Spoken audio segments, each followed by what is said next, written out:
जेडो तुंहिंजो नाव बाज बि ओॼाई मंगा री थंबे री थूणिए तू छपर तू छाओ आऊं कुॼाड़ो कहां तोखे मालूम सबकी। अस्सलाम वालेकुम व्यूअर्स, प्रोग्राम सुबह मेहरान सां गॾु आऊं आहियां जी होस्ट ज़ोया बलोच। उम्मीद आहे जिते बि हूंदा ख़ुशि हूंदा, आबाद हूंदा पंहिंजनि वॾनि सां पंहिंजनि नंढनि सां। नाज़रीन, सभ खां पहिरीं शइ जेका हमेशह आऊं चवंदी रहंदी आहियां त सभ खां अवल जेका हींअर जेका सिचुएशन आहे, करंट सिचुएशन, उहा कहिड़ी आहे, उन में असां कीअं जी रहिया आहियूं, उनखे असां कीअं मुंहुं ॾेई रहिया आहियूं। सो नाज़रीन, उहो करोना वायरस आहे ऐं जंहिंखां असांखे बचण जी हर मुमकिन कोशिशि कजे ऐं उन में असांजी ज़िमेदारी आहे हिकु फ़र्द जी हैसियत सां। छो जो को हिकिड़ो माण्हू न ईंदो जेको इन बीमारी खे या इन वबा खे ख़तमु कंदो, इन पैडेमिक खे ख़तमु कंदो। ही हर शख़्स जी ज़िमेदारी आहे, हर फ़र्द ज़िमेदार आहे ऐं ही न सिर्फ़ु असांजी सोसाइटी बल्कि पूरी दुनिया में पखिड़ियल आहे। हर माण्हू इन मां मुतासिर थी रहियो आहे ऐं इन खे मुंहुं ॾेई रहियो आहे। सो नाज़रीन, असां जेको इन खे जेकॾहिं इन खां छुटकारो हासिलु करणु चाहियूं था त पोइ यकीनन असांखे SOPs ते अमल करणु घुरिजे ऐं SOPs में अचनि था त असांखे हथ पंहिंजा बार बार धोइणु घुरिजनि, उन सां गॾोगॾु मास्क जो इस्तेमालु करणु घुरिजे ऐं जेको सोशल डिस्टेंसिंग आहे उहो बि असांखे बाक़ाइदा जेको आहिनि फॉलो करणु घुरिजे। ऐं उन सां गॾोगॾु नाज़रीन, जेका वैक्सीनेशन WHO जी महिरबानी आहे, डॉक्टर्स जी महिरबानी आहे, जेके फ्रंट लाइन ते आहिनि, जिन्हनि असां लाइ एतिरे थोरे वक़्त में एॾी सुठी जेको आहे वैक्सीनेशन ईजाद कई आहे, त पोइ छो न हिकु फ़र्द जी हैसियत सां असांखे उहा वैक्सीन कराइणु घुरिजे ऐं हिकु सुठो शहरी हुजण जो सबूत ॾिजे। सो नाज़रीन, न सिर्फ़ु असां बल्कि असांखे जेके पंहिंजा बुज़ुर्ग आहिनि उन्हनि खे बि वैक्सीन कराइणु घुरिजे ऐं असांजा जेके पाड़े वारा आहिनि, जेके असांजे इर्द गिर्द या असांजा जेके फ्रेंड्स आहिनि, उन्हनि सभिनी खे आगाही ॾियणु घुरिजे। जेकॾहिं लाशऊरी में को इनखे ग़लति वठी रहियो आहे या इन वैक्सीनेशन जे ख़िलाफ़ के अफ़वाहूं आहिनि या के र्यूमर्स आहिनि, सो उन्हनि सभिनी खे बि असांखे ॿुधाइणु घुरिजे त इहे जेके र्यूमर्स आहिनि, इन्हनि ते असांखे बिल्कुलु बिलीव न करणु घुरिजे। छो जो जेका वैक्सीन आहे, उन वैक्सीन सां ई असां इन खां छुटकारो हासिलु करे सघूं था। छो जो हीअ वैक्सीन जेका आहे एहतियात आहे, प्रिवेंशन आहे। त असां इहे जेकॾहिं वैक्सीन लॻाईंदासीं, इन सां असां घणे क़दुरु जेका घणे भाङे असां इन वबा खां छुटकारो हासिलु करे सघूं था, निजात हासिलु करे सघूं था। सो नाज़रीन, उन खां ॿी शइ जेका आहे तालीम, ऐं उहा बि घणी मुतासिर थी रही आहे। न सिर्फ़ु तालीम बल्कि घणा अहिड़ा शोबा आहिनि जिन्हनि में उन तरह सां कम ज़ाहिरा न थी रहियो आहे जेको पंहिंजी निस्बत सां पहिरीं जेको थी रहियो हो।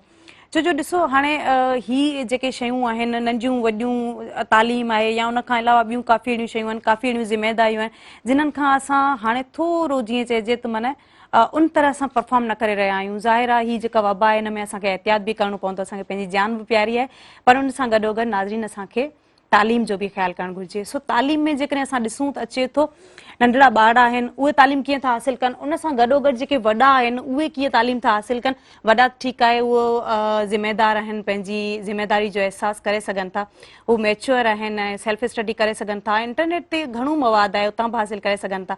पर जेके नंढड़ा ॿार आहिनि, नासमझ आहिनि, उन्हनि खे एतिरो शऊर बि न आहे, त उन्हनि जे पेरेंट्स जी ज़िमेदारी आहे त पंहिंजे ॿारनि जो ख़्यालु रखो, उन्हनि जी तालीम ते वधि में वधि ध्यानु ॾियो, छो जो इहे ई असांजे फ्यूचर जो सरमायो आहिनि।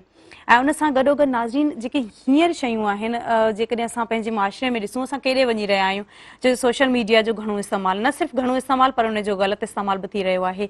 हाणे मुख़्तलिफ़ ऐप्स अची विया आहिनि। जेकॾहिं ऐप्स जी ॻाल्हि कजे त ऐप्स अहिड़ा ऐप्स आहिनि जेके हाणे असांखे हैरत थींदी आहे, छो जो उन में त असां जेको आहे न सॉन्ग्स बि चई सघूं था या उन खां अलावा मुख़्तलिफ़ एक्टिविटीज़ आहिनि, उहे असां करे सघूं था। पर उन्हनि एक्टिविटीज़ में कुझु अहिड़ियूं एक्टिविटीज़ आहिनि जेके नागवार आहिनि, जेके असां फैमिली में वेही करे ॾिसी नथा सघूं। त इन्हनि सभिनी शयुनि जो ख़्यालु करणु घुरिजे। ॾिसो, मशहूरी जेका आहे उहा कंहिं तरह सां बि थी सघे थी, पर ख़्यालु कजे त पंहिंजे जेको किरदारु आहे उनखे वञणु न ॾिजे। छो जो ही जेके शयूं आहिनि, इहे असांजे माशरे, असांजे माहौल ते घणो असरु छॾनि थियूं। त असांखे इन्हनि सभिनी शयुनि जो ख़्यालु करणु घुरिजे। छो जो कॾहिं कॾहिं असां ॾिसंदा आहियूं सोशल मीडिया ते मुख़्तलिफ़ एप्लीकेशन्स आहिनि, उन्हनि ते अहिड़ियूं शयूं थी रहियूं हूंदियूं आहिनि जेके हैरान कुन हूंदियूं आहिनि, पर असां उन्हनि जो सिर्फ़ु लफ़्ज़ी जेको आहे न मज़ामत करे सघूं था, चई सघूं था। ऐं उन्हनि जेके बि असांजा मैच्योर छोकिरा छोकिरियूं आहिनि, नौजवान आहिनि, उन्हनि सभिनी खे ज़ाहिर आहे हिकिड़ो इहो ज़िंदगी जो हिसो आहे, एंटरटेनमेंट बि ज़िंदगी में ज़रूरी आहे, पर अहिड़ियुनि ग़लतियुनि खां पासो कजे। छो जो सोचो जेके असांजे मुआशरे लाइ नासूर बणजनि या असांजे मुआशरे खे ग़लति राह ॾे वठी वञनि। ऐं नाज़रीन, खोड़ सारियूं अहिड़ियूं बीमारियूं आहिनि जेके असांजे इन मुआशरे में थियनि थियूं ऐं उन्हनि ते बि अॼु ॻाल्हाइबो ॻाल्हि ॿोल कबी। असां सां डॉक्टर बि मौजूदु आहिनि। असांजे जेके व्यूअर्स आहिनि उहे बि कॉल करे पुछी सघनि था, के सवाल हुजनि, के उन्हनि जा जवाब वठिणा हुजनि या के कमेंट्स ॾियणी हुजनि, को मशवरो ॾियणो हुजे, अव्हां जी जेका राय हूंदी आहे उहा असांजे अखियुनि ते। ऐं उनखां अलावा नाज़रीन जेके असां सां हिन प्रोग्राम में इल्म जे शऊर सां नवाज़ियल ज़ाहिर असांजे जेके प्रोग्राम में गेस्ट हूंदा आहिनि, महिरान टीवी जी हमेशह कोशिशि रहंदी आहे त सुठा सुलझियल बाशऊर गेस्ट इनवाइट कजनि जंहिं मां असां कुझु सिखूं, कुझु पिरायूं। सो असांजी जेके पहिरीं महिमान आहिनि उन्हनि जो असां तारीफ़ कराईंदी हलां। उहे नाज़रीन आहिनि doctor Binafsha Syed, director of medical research centre, भलीकार चवंदासीं प्रोग्राम सुबह महिरान में। असांजी ॿी जेका गेस्ट आहिनि से आहिनि महक पंवर, CEO आहिनि एट कैलब्रेट ट्रेनिंग एंड कंसल्टेंसी, भलीकार चवंदासीं प्रोग्राम सुबह महिरान में। सभ खां अवल डॉक्टर साहिबा, सुबह महिरान में अची करे कीअं लॻो? अॼोके ॾींहं ते जुमे जो भलारो ॾींहुं बि आहे। तव्हांजो सेट मूंखे ॾाढो सुठो लॻो आहे। अच्छा स्पेशली कलर कॉम्बिनेशन। सही, कलर कॉम्बिनेशन में जेका डिज़ाइनिंग आहे ऐं हिन में हिकिड़ो बाक़ाइदा ईअं लॻंदो आहे त मॉर्निंग शो करे थो न, त हिन में मुख़्तलिफ़ नज़ारा आहिनि। असांजे जेके व्यूअर्स आहिनि उहे ॾिसंदे ई उन्हनि जो जेको आहे रूह रिझी वेंदो आहे, दिलि झुमी वेंदो आहे। त इहे सभु शयूं असां ज़ाहिर आहे असांजे जेके व्यूअर्स आहिनि, असांजे ॾिसंदड़ प्यारा आहिनि, उन्हनि जे असांजी हमेशह कोशिशि रहंदी आहे त हीअ जेके असांजा व्यूअर्स आहिनि न सिर्फ़ु सिंध में, सिंध ॾे तोड़े परॾे में ॾिसंदड़ आहिनि, नौजवान आहिनि, वॾड़ा आहिनि, नंढड़ा आहिनि, त उहे इनखे इंजॉय बि कनि था, इन खां सिखनि बि था ऐं असां मुख़्तलिफ़ टॉपिक्स ते मुख़्तलिफ़ मौज़ुअनि ते ॻाल्हाईंदा बि आहियूं। असांजे जेके गेस्ट हूंदा आहिनि उहे सुठा सुठा असां गेस्ट इनवाइट कंदा आहियूं त जीअं हिन मां कुझु हासिलु कनि। अच्छा डॉक्टर साहिबा, हाणे सुबह महिरान में अची करे तव्हांखे ज़ाहिर नज़ारो सुठो लॻो, पर उन सां गॾोगॾु जेका तव्हांजी रूटीन में जेका सुबह हूंदी आहे उन खां त सुबह डिफरेंट आहे, छा चवंदा? बिल्कुलु, सुबुह जो त सवेर उथी जेको रिचुअल्स आहे, नमाज़ क़ुरान, उन खां पोइ ऑफिस लाइ तयारी हूंदी आहे। सही, त 8:30 बजे खां असांजो ऑफिस वर्क स्टार्ट थी। अच्छा, रूटीन छा हूंदो आहे डेली? रूटीन मतिलबु ऑफिस टाइम में ओवरऑल रूटीन जेको आहे तव्हांजो ऑफिस या जेको कैजुअल? ओवरऑल जेके वर्किंग डेज आहिनि उन में त मॉर्निंग में ऑफिस टाइम हूंदो आहे ऐं उनखे वापसि ईंदे ईंदे 3-4 थी वेंदा आहिनि। उन खां पोइ वापसि अचण खां पोइ जेको घर में हूंदो आहे माइंड टिके कई माण्हू थोरो आराम कंदो आहे। उन खां पोइ वरी जेके कमकार हूंदा आहिनि, पर उहे बि मुंहिंजा कमकार मोस्टली प्रोजेक्ट सां, रिसर्च इन्हनि शयुनि सां रिलेटेड हूंदा आहिनि। अच्छा डॉक्टर, कोरोना वायरस ते छा चवंदा? हींअर जेका करंट सिचुएशन आहे जेके असां ॾाढो ॾुखियाई सां फेस करे रहिया आहियूं। कोरोना वायरस त हिकिड़ो वायरस आहे, इन खां त इनकार ई कोन्हे, पर असां वटि अञा ताईं माण्हुनि खे इहो सम्झ में कोन आयो आहे त इहो वायरस वाकई एग्ज़िस्ट करे थो। हाणे ऑलमोस्ट 1.5 साल थी वियो आहे असां वटि, दुनिया बंदि लॻी पई आहे, उन खां पोइ अञा माण्हू अची असां खां पुछंदा आहिनि त छा वाकई इहो वायरस आहे?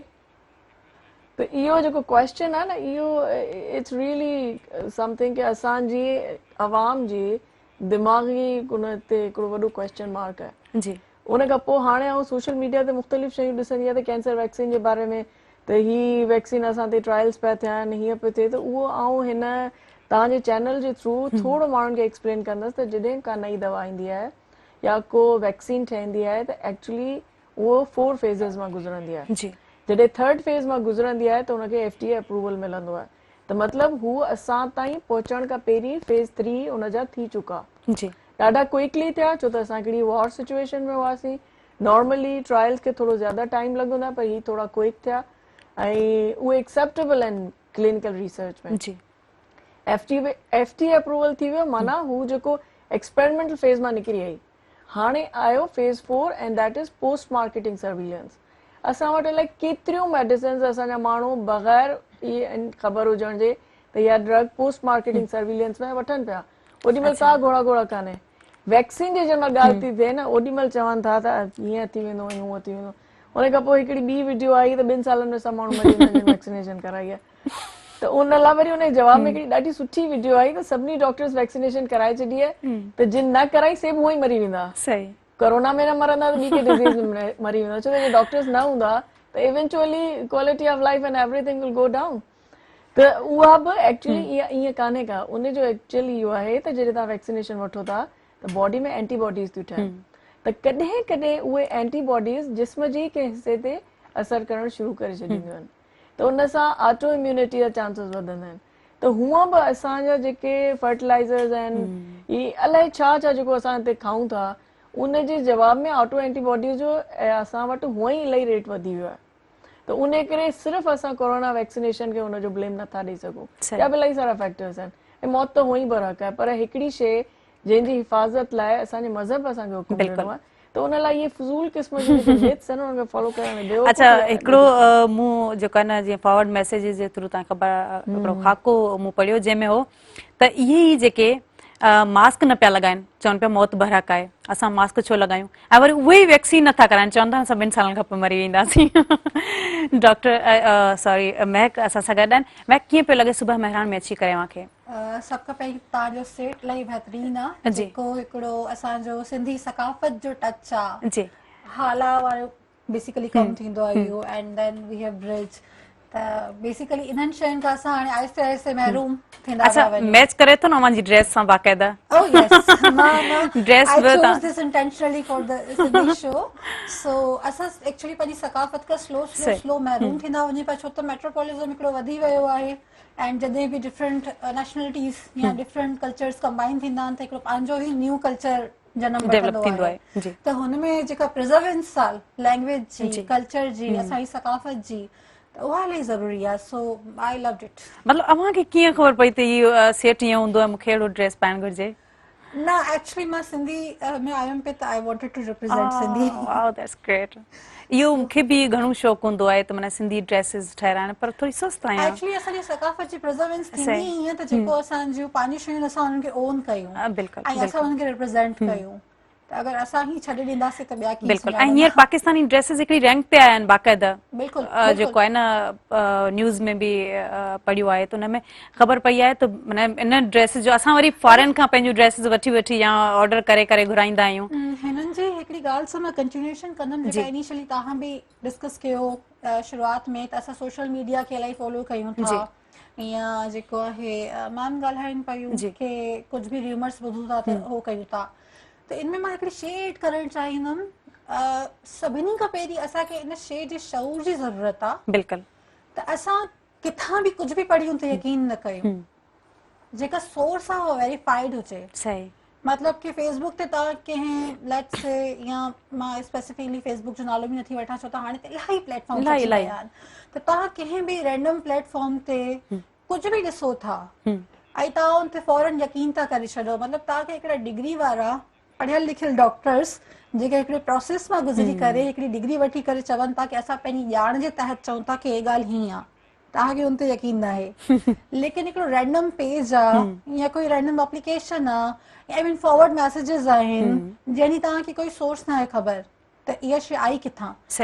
इवन ॾिसो न अगरि असां क्रांताक जी बि ॻाल्हि कयूं या इस्लाम जी बि ॻाल्हि कयूं तव्हां कंहिं बि हदीस ते यकीन न कंदा आहियो तव्हां पहिरीं हुनजी रेफरेंस ॾिसंदा आहियो त हीअ जेका ॻाल्हि आहे आई किथां खां सो हिन प्लेटफॉर्म तां प्लीज़ मां इहो रिक्वेस्ट कंदमि त तव्हां कुझु बि जेको रैंडम ॾिसो था आयो उहो तव्हां कंहिं मैसेज में मोकिलियो हुजे या उहो तव्हां कंहिं सोशल मीडिया जे प्लेटफॉर्म ते ॾिठो हुजे महिरबानी करे हुनजी तस्दीक कयो अच्छा हिकिड़ी में केतिरी हक़ीक़त आहे बिल्कुलु बिल्कुलु हाणे ॾिसो अवां सच चयो त जॾहिं असां ॾिसंदा आहियूं पोइ उन में जेको इहो न ॾिसंदा आहियूं एग्जांपल ॾींदमि विच में ॾाढो फेमस थी वियो की हिकिड़ो मैसेज ईंदो सभिनी खे मां हॉस्पिटल में आई मूंखे पैसा खपनि था eventually that person got arrested so असां उन ते बि यकीन कंदा हुआसीं मतिलबु हिकिड़ो मैसेज आयो ऐं असां इवन हाणे त काफ़ी हिन अवेयरनेस ते बि कमु थिए पियो असांजी जेका आर्मी आहे या इवन असांजी न्यूज़ आहे ॾाढो अवेयरनेस ॾियनि था जेके बैंक रॉबरीज़ थियनि थियूं क्रेडिट कार्ड्स जे ज़रिए इन ई क्रैंक कॉल्स ते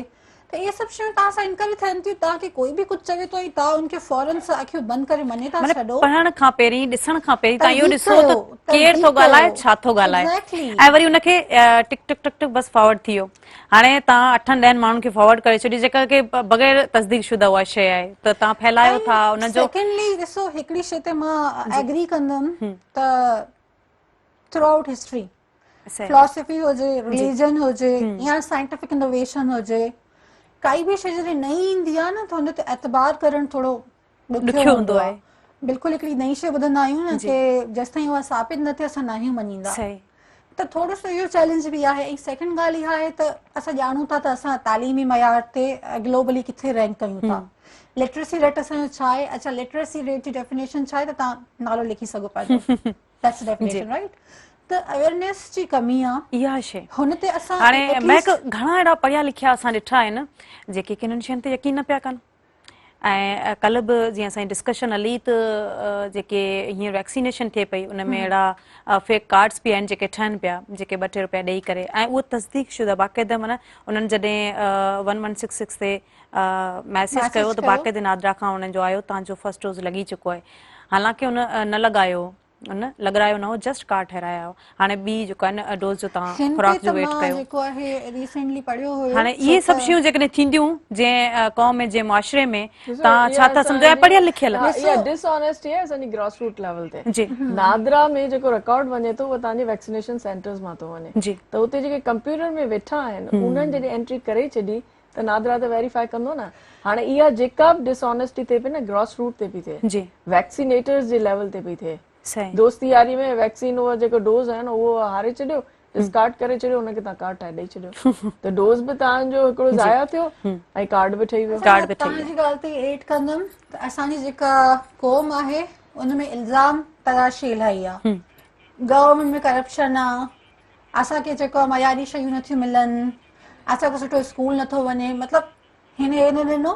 अच्छा, मतलब असां ब्लेमिंग कौम आहियूं। इन ते असां ॻाल्हाईंदासीं महक, पर ब्रेक वठूं छो ब्रेक जो टाइम थियो आहे। वापसि अची करे इतां ई असां डिस्कशन पंहिंजी कंटिन्यू कंदासीं। नाज़रीन, टाइम थियो आहे कमर्शियल ब्रेक जो। ब्रेक खां पोइ असां वापसि ईंदासीं। केॾांहुं न वञो, असां सां गॾु रहिजो।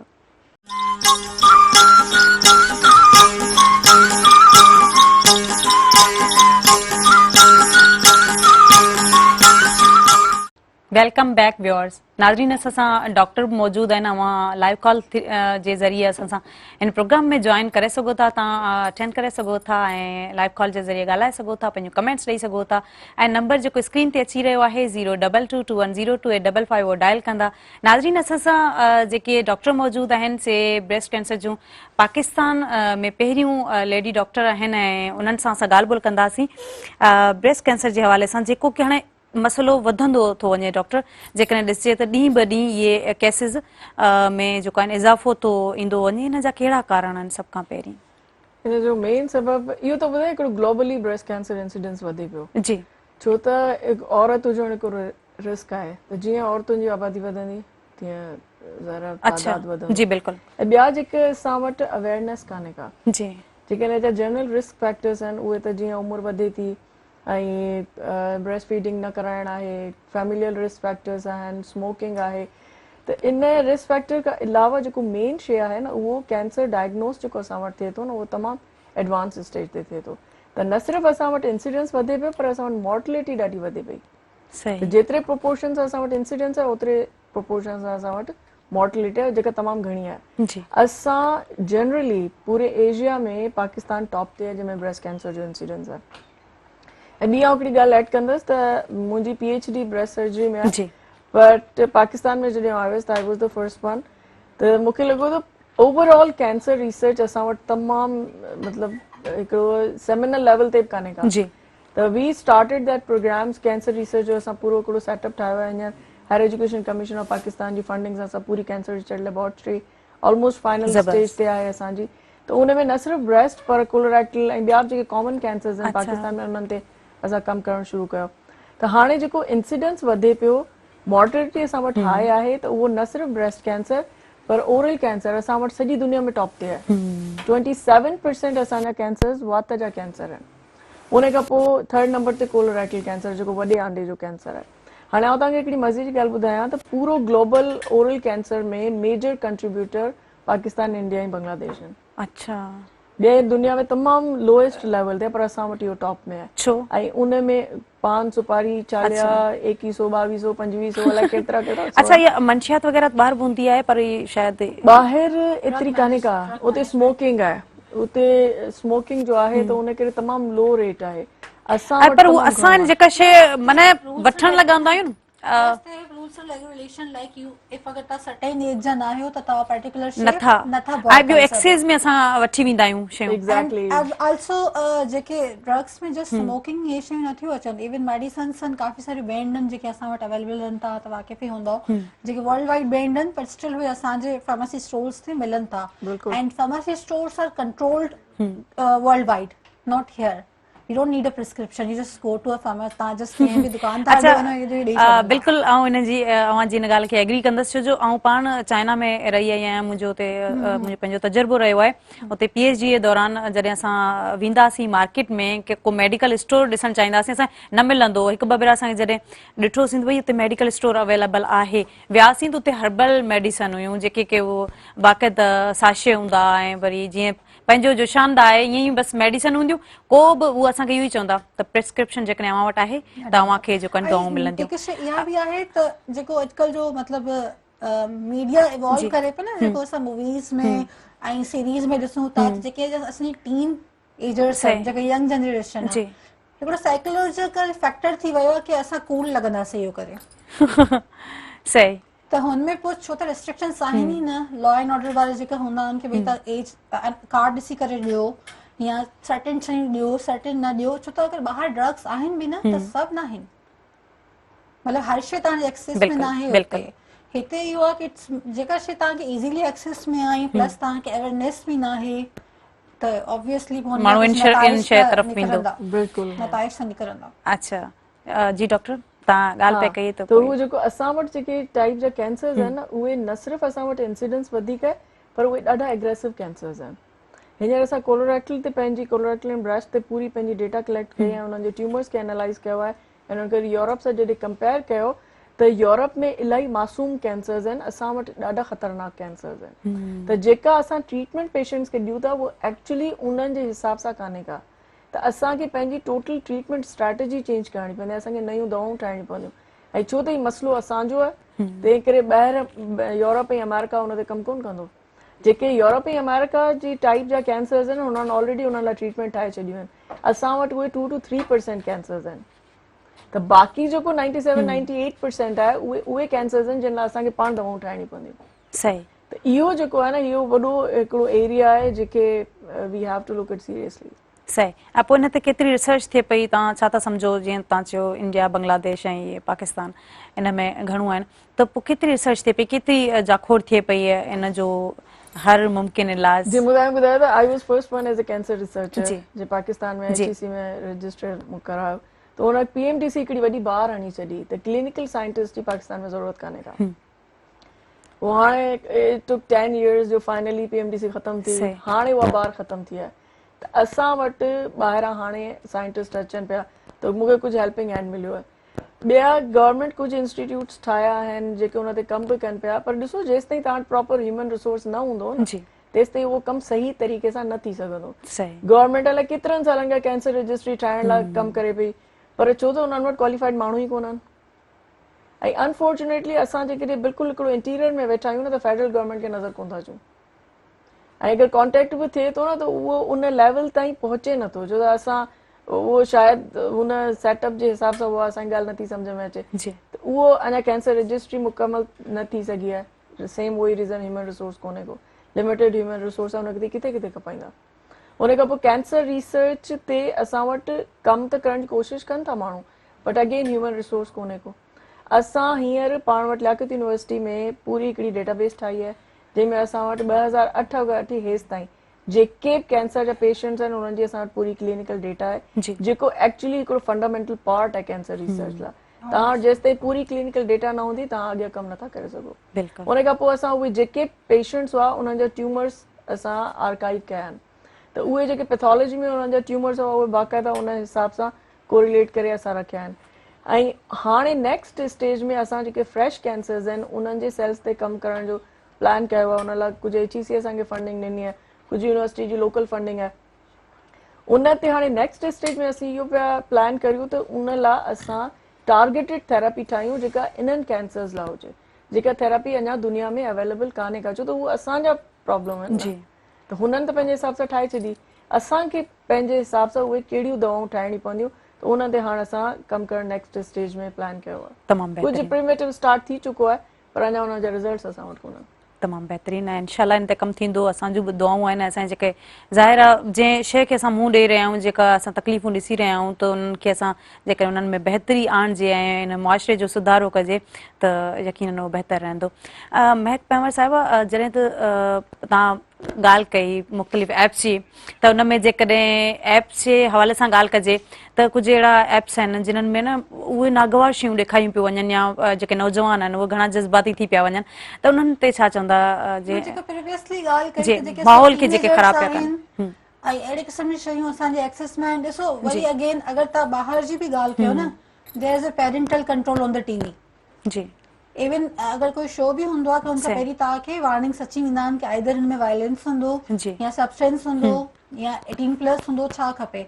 हिते कुझु बि न आहे, इट्स अ सरप्राइज़। तव्हां हलायो ई कुझु बि अची सघे थो। सही त हुन शयुनि खां असांजे जेके ॿार आहिनि उहे इलाही इंस्पायर्ड आहिनि। अच्छा प्लस में हिकु शइ आहे, थोरो सो फनी हूंदो जी कि we do not have planning here. तव्हां त ॾिसंदा हुयो सीन, त माउनि जो तरीक़ो इहो आहे कि भई अच्छा ॿारु रोए थो, तंग थो करे, मोबाइल ॾेई जान छॾायो। बस माना बिज़ी आउं हुजे, फ्री थी वञा। मां आउं फ्री थी वञा। एग्ज़ैक्टली। हाणे जेके शयूं ॾिसनि था न त उन मां उहो उनखे कूल कल्चर था सम्झनि। एक्चुअली असां अडॉप्ट कंदासीं त असां जेके फ्यूचरिस्टिक लॻंदासीं सही ऐं इहो असांजी हुन में आहे। त इहे शयूं सभु नुक़सान ॾियनि पियूं। एंड जेको कैंसर जो हलियो पियो टॉपिक हींअर, basically I lost my mother to cancer and I belong to my ancestor village is सेवर, जेको सिंध जो इंटीरियर आहे इलाइक़ो। त मुंहिंजी ऑब्जर्वेशन इहा आहे त जेके पढ़ियल लिखियल तबिको आहे, एटलीस्ट हुननि में कॉन्शियसनेस आहे कि लेट्स से तव्हांजी तबियत सही न आहे या तव्हां पंहिंजे नॉर्मल रूटीन खां कुझु डिफरेंट फील था कयो त हो हलिया वेंदा आहिनि फिजिशियंस ते या चेकअप कराए वठंदा आहिनि। अच्छा असांजी अगरि आबादी खे ॾिसिजे न त शहर वॾा इलाही घटि आहिनि। तक़रीबन जेको पाकिस्तान आहे उहो ॻोठनि ते या नंढे शहरनि ते मुश्तमिल आहे। जी ऐं इहा जेको मेजोरिटी पॉपुलेशन आहे न, हिननि खे काफ़ी टाइम ताईं ख़बर ई न पवंदी आहे त असां सां थिए छा थो, अंटिल इट्स टू लेट। ऐं उहे इन शयुनि खे इलाही कैजुअल बि वठंदा आहिनि। मतिलबु या टोटका पिया कंदा या डॉक्टर ॾे वञणु अवॉइड कंदा, या इवन मां त जेका शइ ॾिठी आहे त बजाए मेडिसन जो पीरनि फ़क़ीरनि ॾे पिया वेंदा। त इहे सभु शयूं जेके आहिनि न मतिलबु मेन कंट्रीब्यूटर आहिनि। अच्छा उनखां अलावा हिकिड़ो सेकेंड जेको फैक्टर आहे उहो इहो आहे त असां वटि मेडिसिन्स इलाही एक्सपेंसिव आहिनि। हाणे जेके वेलफेयर स्टेट्स आहिनि, you just need to call your doctor, तव्हां हुते रजिस्टर्ड हूंदा हुयो, तव्हांखे सॼो हिकु सपोर्ट मिलंदो। पर हिते जेके असांजी जेका मतिलबु हिकिड़ी लेबर जी जेका रेट यूनाइटेड नेशन फिक्स कयो आहे, दैट इज़ 17,500, उहो कुझु बि न आहे। हुनमां अगरि तव्हांजी फैमिली में कोई अहिड़े के क्राइसिस में अची थो वञे त उहो कुझु बि करे छॾनि, उहो पंहिंजो इलाज नथा अफोर्ड करे सघनि। बिल्कुलु। त मतिलबु कोई हिकु रीज़न न आहे, अवेयरनेस बि आहे, इकोनॉमिकल क्राइसिस बि आहिनि, जहालत ऐं जेके अजीब सा बिलीव्स आहिनि मज़ारुनि वारा ऐं पीर फ़क़ीरी वारा, उहो बि पंहिंजो पार्ट प्ले कनि था। एक्यूमुलेटिव रीज़न्स आहिनि। त असांखे मतिलबु हिकिड़े फ्रंट खां फाइट न आहे करणो। सही सही। मतिलबु असांखे हिन शइ खे डील करण लाइ इलाही फ्रंट्स खां फाइट तमामु बहितरीनु, तमामु बहितरीनु। अच्छा महक, तव्हां जेको CEO बि आहियो कैली ट्रेनिंग एंड कंसल्टेंसी जा, त उन में ज़ाहिर आहे उनजे जॾहिं तव्हां इहो बुनियादु रखियो या इन जो, त छा सोचे करे रखियो, इन ते असां ॻाल्हाईंदासीं। पर हींअर ब्रेक जो टाइम थियो, ब्रेक खां वापसि अची करे नाज़रीन टाइम थियो आहे कमर्शियल ब्रेक जो। ब्रेक खां पोइ असां वापसि ईंदासीं। केॾांहुं न वञो, असां सां गॾु रहिजो।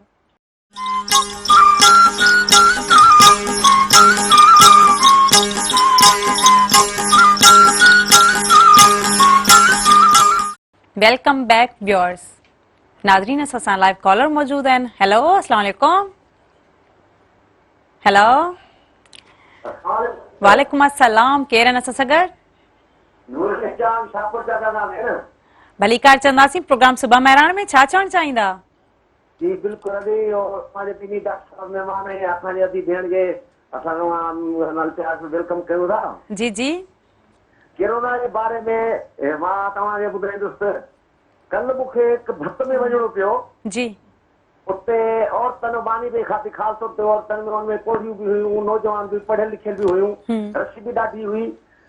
ऐं मूंखे उते ॾाढी अफ़सोस बि थियो ऐं हिकु अजब माना हिकिड़ी तरीक़ेकार बि ॾिसमि त असांजी हिकिड़ी पोड़ी औरत हुई, मासी, उहा ढगी ॾुही रही, खीर कढी रही, फोरन खीर कढी, वरी फोरन जो मानी लॻी त न हथ धोतई न कुझु, मानी खाइण शुरू थी वई। सही। मानी खाइण शुरू थी वई त मानी खाई बसि कई त मां हुनजे घर में मासी तोखे माना ख़्यालु कोन थियो त माना अॼुकल्ह ही कोरोना बीमारी लॻी आहे, वबा लॻी आहे, तो चई बाद क्या थी कोरोना, क्या थी बीमारी, असांखे कहिड़ी कोरोना क्या थींदी है। ॾाढो मूं उन्हनि खे गाइड कयो, भई काफ़ी औरतूं ख़ासि तौर ते 100 खनि माण्हू हुयूं जिन्हनि खे मूं गाइड कयो, ऐं मुंहुं जे मुंहं ते मास्क बि किरियल हो। मूं चयो, मूंखे चई त भाई मुंहुं क्यों ढके को माखी खा गई ये जते को मुंहुं लुकायो अथई। ॾाढी सुहिणी ॻाल्हि कयो, थैंक यू सो मच। ऐं जेको आहे तव्हां उन्हनि खे गाइड कयो, रहनुमाई कई, पर उन अंदाज़ सां कजे जीअं उनखे उहे सम्झी सघनि, कैच करे सघनि, असांजी बाक़ाइदा इहा ज़िम्मेदारी आहे। ऐं नाज़रीन, असां हिकु ॿिए महिमान जॉइन कयो आहे ब्रेक खां पोइ, उन्हनि जो मां असां तारीफ़ कराईंदी हलां। उहे माहौलियात खां वाक़िफ़ आहिनि, मौसम बाबति आगाही ॾींदा, मौसमनि बाबति कालम बि लिखंदा आहिनि ऐं पाणी ते बि घणी ॻाल्हि ॿोल कंदा आहिनि। सो नालो आहे नासिर पंवर, भलीकार चवंदासीं, प्रोग्राम सुबह मेहरान में। सर कीअं पियो लॻे सुबह मेहरान में अची करे? ॾाढी ख़ुशी थी, ऐं ख़ासि करे हीअ जेको तव्हांजो बैकग्राउंड आहे जंहिंमें तव्हां सिंधू दरिया ॾेखारियो आहे ऐं गुल बि ॾेखारिया आहिनि, सो इहो रिफ्लेक्ट करे थो एनवायरमेंट खे ऐं माहौलियात खे। ऐं माहौल तव्हांखे ख़बर आहे त हिकिड़ो इंसान ऐं फितरत जो हिकिड़ो गहरो पाण में तालुक़ु आहे। ऐं हीअ धरती जेका आहे सा जेको अंग्रेज़ी में हिकिड़ो कोटेशन अक्सर चइबो आहे त there is no planet B, हिकिड़ो ई धरतीअ जो गोलो आहे जिते इंसान बि रहे थो, जानवर बि रहनि था, पखी पखण बि रहनि था, सॼी काइनात जेका आहे।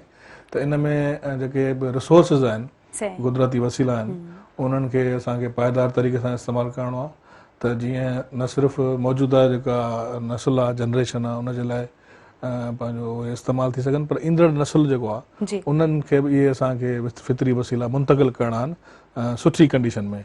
ईअं न त असां उनखे डिग्रेड कयूं या पोल्यूट कयूं। तव्हां ॾिसो त हिन वक़्तु जेके असांजी सूरत हाल आहे त सिंधू दरिया हुजे या असांजूं ढंढूं ढोरा हुजनि या कैनाल्स हुजनि, त उन्हनि में पोल्यूशन तमामु घणी आहे, वाटर क्वालिटी तमामु असांजी ख़राबु थी वई आहे। ऐं सिंध में ख़ासि करे जेको इवन जर आहे उते बि आर्सेनिक जेको आहे उहो हिकिड़ो ज़हरीलो मवाद उहो मिले थो, त ग्राउंड वाटर बि असांजो ख़राबु थी वियो आहे। त उन हवाले सां असांखे पंहिंजे पाणीअ जे वसीलनि जो बि ख़्यालु करिणो पवंदो। ऐं ॿियो जेको असां वटि वणकारी आहे, असां वटि डिफॉरेस्टेशन रेट बि तमामु घणो आहे, वणनि जो वढिजणु।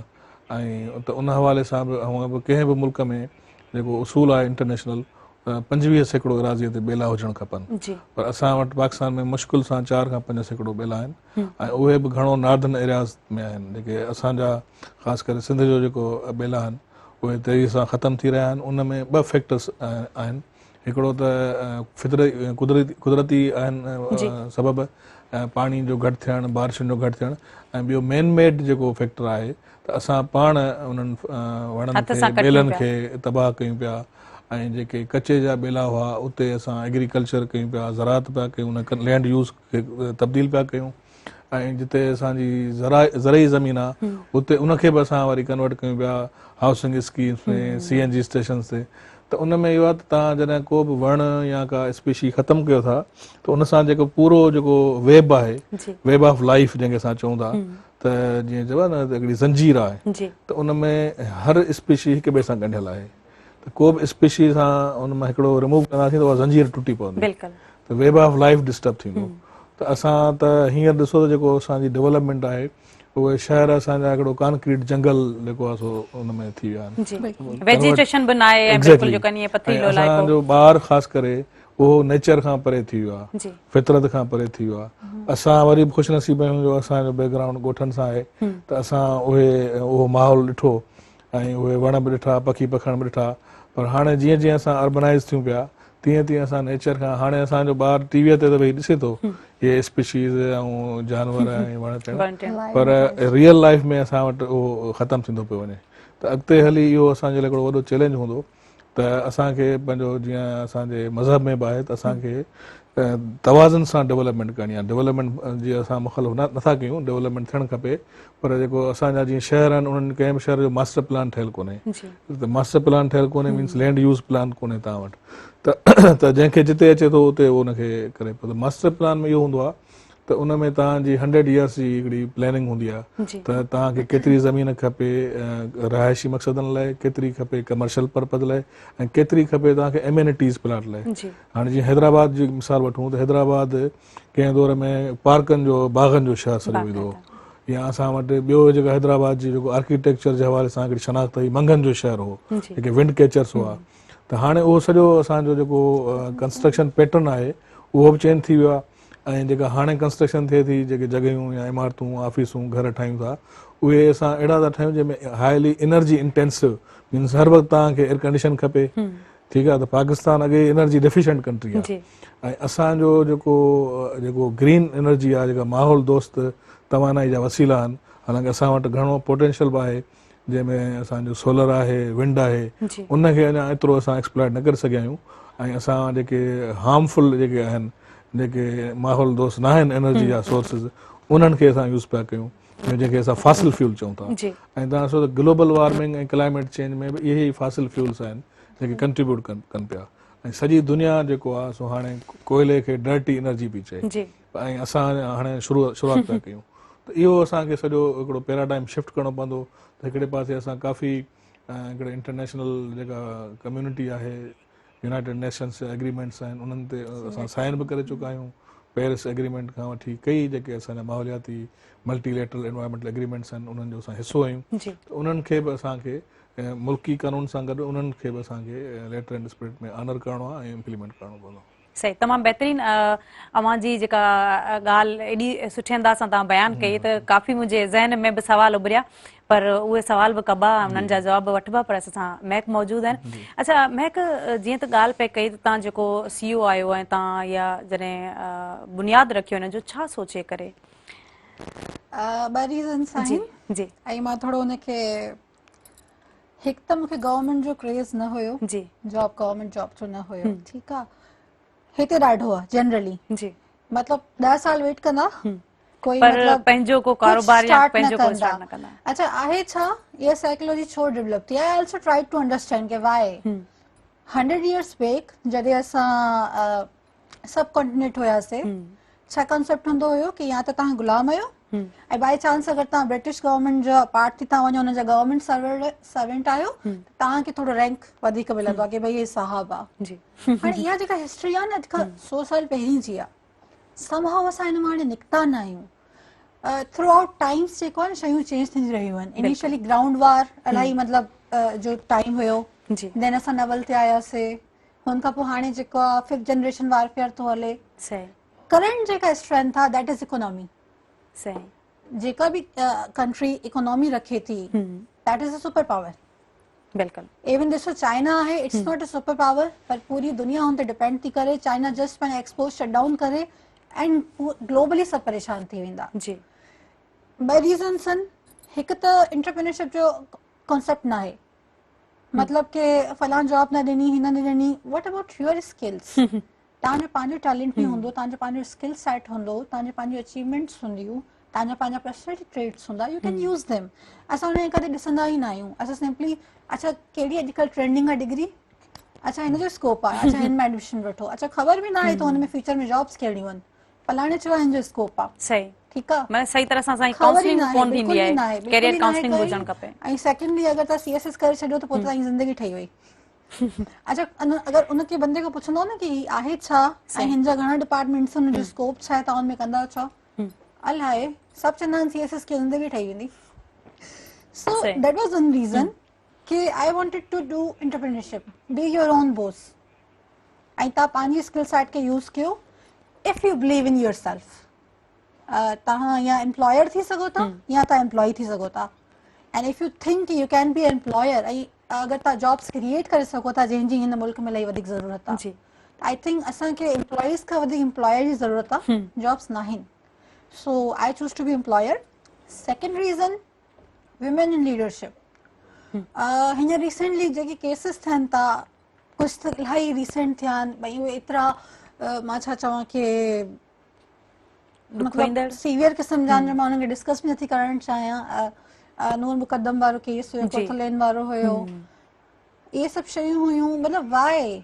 अच्छा द थिंग इज़ के ॻोठनि में ॿुधंदा हुयासीं कि भई हिन जो कारोकारी थी वई बंदी, या हिन खे जेको आहे वञी करे छॾनि, but it's quite shocking such educated women belonging to such powerful background, even those are subjected to domestic violence. मतलब why the women of this society is victim? मतलब तव्हां पंहिंजे पाण खे एतिरो विक्टिमाइज छो था कयो? सुठो तव्हां डिसीजन वरितो त तव्हां इहो पंहिंजे पाण खे एतिरो विक्टिमाइज छो था कयो? तव्हां पंहिंजे पाण खे एतिरो मिजरेबल छो था ठाहियो? You are investment of your parents, तव्हांजे पेरेंट्स हिकिड़ी पूरी लाइफ लॻाई, हर माण्हू खे हिकिड़ो पावर आहे, सभु कुझु करे सघे थो, तमामु बहितरीन, ॾाढो सुठो। अगरि तव्हांजी पोटेंशियल आहे कुझु करण जी, बिल्कुलु बिल्कुलु, त तव्हां इनिशिएटिव वठो। सो अच्छा, मुंहिंजो हिकिड़ो मतिलबु फनी ॻाल्हि ॿुधायां, I am the only educated person in my whole village. अच्छा, that was also one reason. मतलब मुझे गोट में ताई कोई 5th पास भी न मिलंदो। अच्छा, छो त interior all thanks to my father, he had the different mindset, मुके एक्सपोजर मिलियो, पर होते उन्हनि जो स्टिल उहो ही माइंडसेट आ। I wanted to do something, I wanted to do something with my life। छो त नॉर्मली ये थंदो आ कि असा गालिन ते नाई बुधंदा, पर जदे कोई एग्जांपल सेट कंदो आ न त पो असा कन्विंस थी वेंदा आहियूं। ओके, छोकरियूं आहिनि, कनि थियूं, अचीव कनि थियूं, असांखे पंहिंजनि ते बि भरोसो करणु घुरिजे। सही, तमामु बहितरीन। इंजीनियरिंग साइड में फीमेल्स, अच्छा अवां जी इंजीनियरिंग साइड में तव्हां उन में आई थिंक पढ़िया आहियो न फील्ड में, उन सां तव्हांजो आहे तालुक आहे, उन ते बि असां ॻाल्हाईंदासीं। डॉक्टर बिनफ्शा सां मौजूद आहिनि प्रोग्राम में। Variety of guest, environmental, doctor and engineer, सुठो कंट्रास्ट आहे, सुठो हो लाइक राइट, मतलब एकेडमिक पॉइंट ऑफ व्यू सां क्वाइट अ वैरायटी। बिल्कुलु बिल्कुलु जी। डॉक्टर, जीअं त हाणे तव्हां इन जो असां ॻाल्हि ॿोल कयूं पिया कैंसर जे हवाले सां, त हाणे कहिड़ा इहे ज़ाहिर मुख़्तलिफ़ जेको आहे उपाउ वठिजनि पिया, रिसर्च थियनि पियूं ऐं इन्हनि ते कमु थिए पियो त जीअं वधि खां वधि असां इन खां छुटकारो हासिलु करे सघूं, त तव्हां छा था सम्झो? अञा ठीकु आहे, आदमशुमारी जे हिसाब सां त रेशो वधे पियो, पर हिकिड़ो काउंटिंग जे हिसाब सां या तव्हांजे हुन लिखत में त केतिरो रेशो जेको आहे वधे पियो, त माना जेका बीमारी जीअं फैलनि पियूं, जीअं न्यूज़ में अचे थो मुख़्तलिफ़, त इन जो रेशो वधे पियो, त तव्हां छा था सम्झो त वाक़ई ईअं आहे ऐं कहिड़ियुनि कहिड़ियुनि शयुनि जो वधि में वधि असांखे ख़्यालु करणु घुरिजे?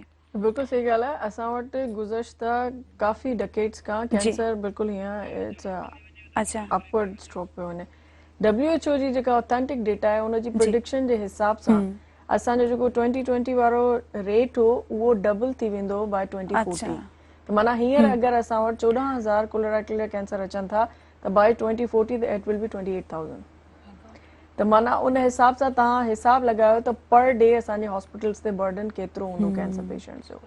हाणे हुन कॉज़ेस में तव्हां ॾिसो, arsenic is one of the causes, especially असांजो जेको इंटीरियर सिंध जो पूरो ई बेल्ट वञे पियो, इंडस्ट्रियल ऐं एग्रीकल्चर बेल्ट आहे जेको पंजाब पूरो ई वञे थो, त इहो is one of the CPEC projects जंहिंमें चाइना हुन में काफ़ी प्रोएक्टिव रोल प्ले करे पियो, and I am also one of the directors जेको Asian consortium on arsenic research. त हुन में कैंसर वारो जेको कंपोनेंट आहे आउं हुनखे लुक आफ्टर थी करियां। त हाणे उन में arsenic exposure is also one of the causes. उन में जेके लेस कॉमन कैंसर्स आहिनि, जीअं ब्लैडर कैंसर आहे, colon cancer, even blood cancer, इहे उन आर्सेनिक सां एसोसिएशन रखनि था। वात जे कैंसर जी इनडायरेक्ट सम एसोसिएशन आहे, स्किन कैंसर जी तमामु घणी एसोसिएशन आहे। उन खां अलावा ॿिया सारा इलाही हेल्थ इशूज़ आहिनि। बिल्कुुलु बिल्कुलु, चिल्ड्रन जो मेल फॉर्मेशंस आहिनि, हुन में मुंहिंजो हींअर बुक चैप्टर पूरो हिन ते, हा एग्ज़ैक्टली, हींअर रिसेंटली मुंहिंजो हिकिड़ो बुक चैप्टर पब्लिश थियो आहे जेको सॼो हिन ते आहे, त एक्सपोजर सां ॿार जी हेल्थ ते, इनफैक्ट हिन ॿार ॼमण खां पहिरीं जॾहिं एक्सपोज थिए थो त फ्यूचर लाइफ में छा प्रॉब्लम्स थियनि था, त उहे उन्हनि जी IQ खां वठी मेल फॉर्मेशन ताईं, कैंसर डेवलपमेंट ताईं related to arsenic exposure। Doctor इलाही वधी वियो आहे ग्राउंड वाटर में स्पेसिफिकली, छो त पाणी न आहे एतिरो असां वटि, हाणे त ग्राउंड वाटर जो यूज़ था कनि ऐं एतिरो वधी वियो। अच्छा, one of the sign of arsenic is कि तव्हां जॾहिं आर्सेनिक वारे पाणी में हथ वग़ैरह धोईंदव न, ऑयली सी लेयर फील थींदी, मतलब तव्हांखे ईंदो लॻंदो कि तव्हांजा माने स्किन कैंसर जे हवाले सां असां डॉक्टर ॻाल्हाईंदासीं। वधीक सवाल बि जेको आहिनि काफ़ी अहिड़ा जंहिं ते ॻाल्हाए सघिजे थो, ऐं इहो इलाही जेको मौज़ू आहे इलाही वसी आहे, पर ब्रेक जो टाइम थियो आहे, ब्रेक वठण बि ज़रूरी आहे। नाज़रीन, टाइम थियो आहे कमर्शियल ब्रेक जो। ब्रेक खां पोइ असां वापसि ईंदासीं, केॾांहुं न वञिजो, असां सां गॾु रहिजो।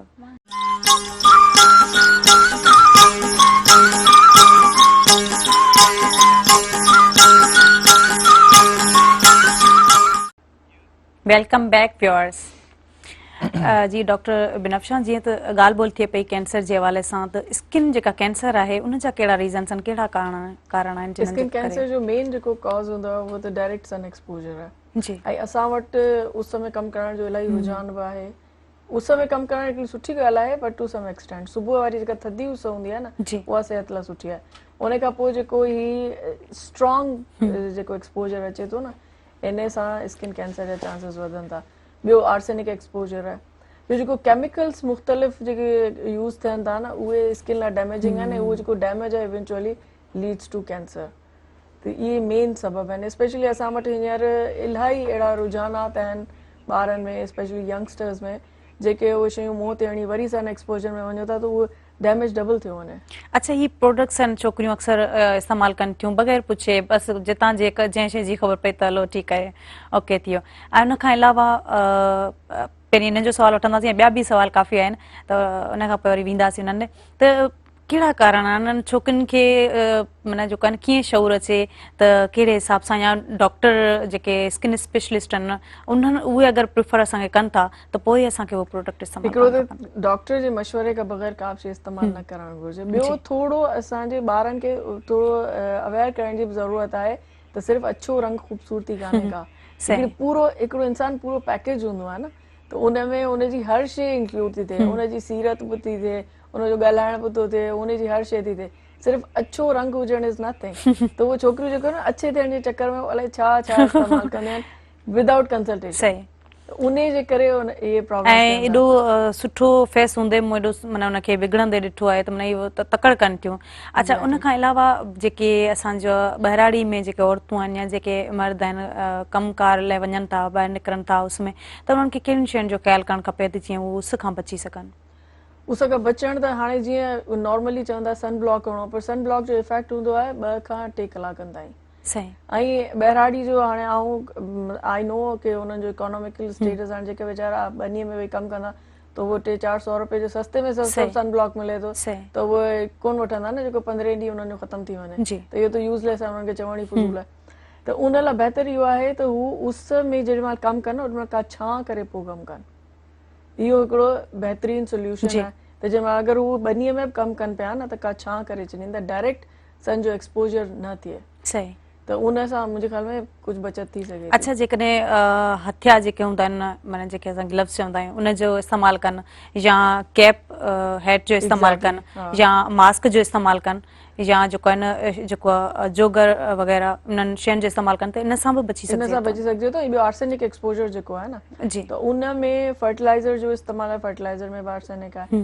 पाणी खे जेको उनजो एक्सपोजर थिए पियो, उन में आर्सेनिक आहे। त उन लाइ असांखे गवर्नमेंट सतह ते, उन लाइ इंडिविजुअल माण्हू त ज़ाहिर एतिरो नथो करे सघे, पर इहो आहे त गवर्नमेंट सतह ते असांखे जीअं अदा वेठा आहिनि, त आर्सेनिक जे कंट्रोल लाइ असांखे मेजर्स वठणा पवंदा, ऐं उहे तव्हांखे गवर्नमेंट खे ॾाढो प्रोएक्टिवली वठणा पवंदा।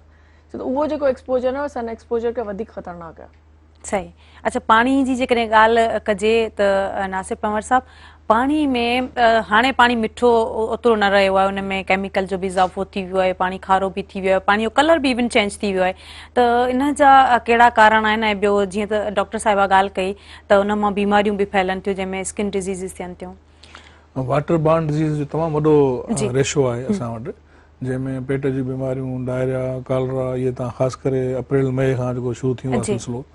ऐं त उन हवाले सां असां वटि जीअं तव्हां चयो त पाणी, साफ़ पाणी हिकिड़ो त बुनियादी इंसानी हक़ आहे, इहो आलमी लेवल ते तस्लीम कयो वियो आहे।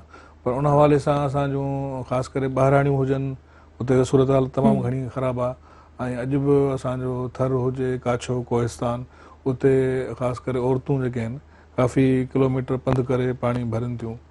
ऐं अहिड़े नमूने सां शहरनि में अचूं त उते बि सूरत हाल हाणे तमामु ख़राबु थींदी पई वञे। त उन हवाले सां मतिलबु हिकिड़ो त सरकारी सतह ते ॾिसणो पवंदो त जेको असांजो वाटर जे हवाले सां जेको स्ट्रक्चर्स आहिनि पीअण जे साफ़ पाणी जा, उन्हनि खे कीअं इम्प्रूव कजे, फिल्टर प्लांट्स आहिनि। ऐं उन खां अलावा घर जी सतह ते बि जेके तरीक़ा आहिनि पाणी साफ़ करण जा, ॿियो न त भला पाणीअ खे काढ़े माण्हू रखे स्टोर करे। ऐं ॿियो असां वटि जिते फ्रिज आहे या असां वटि जेको ट्रेडिशनल दिला मट, उन्हनि खे असां प्रॉपर तरीक़े सां स्टोर कयूं। ऐं इन सां गॾोगॾु असां वटि जीअं असांजी सिंध जी असां ॾिसूं मजमूई तौर ते जेका जोग्राफी आहे त असांजे सिंध जो 60% खां वधीक इलाइक़ो एरिड ज़ोन आहे। सही। ठीकु आहे, एरिड ज़ोन मीन उते लाइफ जेका आहे सा बरसाती पाणी ते आहे। जेकॾहिं बरसाति पवंदी त उते इकानमी बि थींदी, मईशत बि उन ते हलंदी, ऐं उते माण्हुनि जो घणो गुज़र सफ़र चुपाए माल ते आहे, लाइफ स्टॉक ते आहे, त ग्रेज़िंग एरिया बि थींदी। ऐं जेकॾहिं हू तव्हां ॾिसो त जून जुलाई ताईं बरसाति न पवे थी त थर हुजे या कोहिस्तान हुजे त उतां जा माण्हू पोइ लॾ पलाण करे बैराज एरिया में था अचनि, जिते जंहिंखे असां इरीगेशन जो इलाइक़ो या इरीगेटेड एरिया था चऊं। पर हाणे तव्हां ॾिसो त उते बि सूरत हाल हिन साल ख़ासि करे तव्हां ॾिसो त सिंध में पाणीअ जी शदीद खोट रही, ऐं तक़रीबन जेको पाणी अप्रैल में या मई में सिंध खे मिलंदो हो पाणी जो हिसो, त उनजे करे सॼी असांजी एग्रीकल्चर ते क्रॉपिंग पैटर्न ते बि असरु पियो। त मूं बि अर्ज़ु कयो त जेको असांजो एरिड ज़ोन आहे उते रेनफॉल जेको आहे, छाकाणि त हाणे क्लाइमेट चेंज जे करे या प्रिडिक्शन आहे त बरसातूं घटि थींदियूं या पहिरीं वधीक थींदियूं वरी पोइ घटि थींदियूं, त उन हवाले सां असांखे प्लानिंग करणु खपे। ऐं उन हवाले सां कुझु गवर्नमेंट जा इनिशिएटिव्स आहिनि त जीअं रेन वाटर हार्वेस्टिंग खे कीअं जेको आहे सो स्टोर कजे, ग्राउंड वाटर खे रिचार्ज कजे, त नंढा नंढा इन्हनि एरिड ज़ोन्स में जेके आहिनि डैम्स ठाहिनि पिया, मुख़्तलिफ़ प्रोजेक्ट्स बि हिन ते हली रहिया आहिनि। त उन हवाले सां असां इहो ॾिसूं त जेको ग्राउंड वाटर आहे जॾहिं उनखे रिचार्ज कयूं था त उहो बि हिकिड़ो डैम आहे, अंडरग्राउंड डैम, मीन्स उहा हिकिड़ी बैंक आहे। ठीकु आहे, ऐं बैंक में ईअं आहे त जॾहिं तव्हां बैंक में पैसा डिपॉज़िट कंदा आहियूं वरी कढाईंदा आहियूं, पर असां जेकॾहिं पाणी रुगो एक्सप्लॉइट पिया कंदासीं, पाणी ग्राउंड मां कढंदासीं पिया, पंपिंग पिया कंदासीं, ऐं हाणे पंहिंजो क्रेडिट गोज़ टू सोलर अची वियो आहे, इन करे असांजे ग्राउंड वाटर जी पंपिंग जेका आहे सा वधी वई आहे ऐं आसान थी वई आहे। अॻे तेल ते या डीज़ल ते जेकॾहिं पंप हलंदा हुआ त उन ते थोरो खीसे ते ॿार पवंदो हो त उनजो अहसासु बि थींदो हो। हाणे सोलर ते जेको आहे सो उनजो इस्तेमालु वधी वियो आहे, उनजे करे मां सम्झां थो असांजो थोरो घणो, हिकिड़ो त सिंध में ग्राउंड वाटर आहे ई घटि, ऐं घणो जेको असांजो मिठो पाणी आहे ग्राउंड वाटर जेको झर उहो पंजाब जो घणो मिठो आहे, उते ट्यूबवेल बि घणा आहिनि, सिंध में तमामु घटि इलाइक़नि में ग्राउंड वाटर मिठो आहे। पर हाणे जिते जिते ख़ासि करे जीअं मूं चयो त एरिड ज़ोन्स हिकिड़ा अॻे ई फर्जाइल इलाइक़ा आहिनि, ऐं उते जेकॾहिं असां कैश क्रॉप आणींदासीं ऐं कणिक ऐं काटन पिया कंदासीं त ज़रा इहे वाटर थर्स्टी क्रॉप्स आहिनि, इन्हनि खे वधीक पाणी खपे। त उन हवाले सां असांखे जेको ग्राउंड वाटर जी पॉलिसी ठाहिणु खपंदी उनजे इस्तेमाल जे हवाले सां, त जीअं असां इहो जेको आहे रिसोर्स जेको आहे, छाकाणि त डैम त ठहनि पिया, पाणी बि जमा थिए पियो ग्राउंड वाटर में, पर जेकॾहिं असां हुनखे तेज़ी सां एक्सप्लॉइट कंदासीं त उहो असांजो जर बि ख़तमु थी वेंदो, ऐं काफ़ी इलाइक़नि में जर ख़तमु बि थी वियो आहे। त उन हवाले सां असांखे जेको आहे सो कमु करणो पवंदो। ऐं ॿियो मां तव्हांखे जेको ॿुधायो त सोलर जे हवाले सां हिकिड़ी मिसकनसेप्शन ख़ासि करे अक्सर असांजा पढ़ियल लिखियल माण्हू बि चवंदा आहिनि त जॾहिं खां वठी सोलर आयो आहे त गर्मी वधी वई आहे, छाकाणि चयो वञे त सिज खे छिके था अचनि सोलर प्लेटूं, सो अहिड़ी का बि ॻाल्हि न आहे। ऐं ॾाढो अफ़सोस थींदो आहे जॾहिं असांजा पढ़ियल लिखियल दोस्त इहा ॻाल्हि कंदा आहिनि। बेसिकली इहो आहे त सोलर जूं प्लेटूं उन जेका रोशनी आहे सिज जी उनखे एब्ज़ॉर्ब करे थी ऐं उनखे कन्वर्ट करे थी एनर्जी में, सो इन सां को गर्मी जी तालुक न आहे, ऐं इहो हिकिड़ो मिसकनसेप्शन आहे। ऐं ॿियो सिंध में जेको तमामु वॾो हिकिड़ो विंड कॉरिडोर आहे असांजो झंपीर ठटे में, उते बि काफ़ी वॾो पोटेंशियल आहे हवा मां।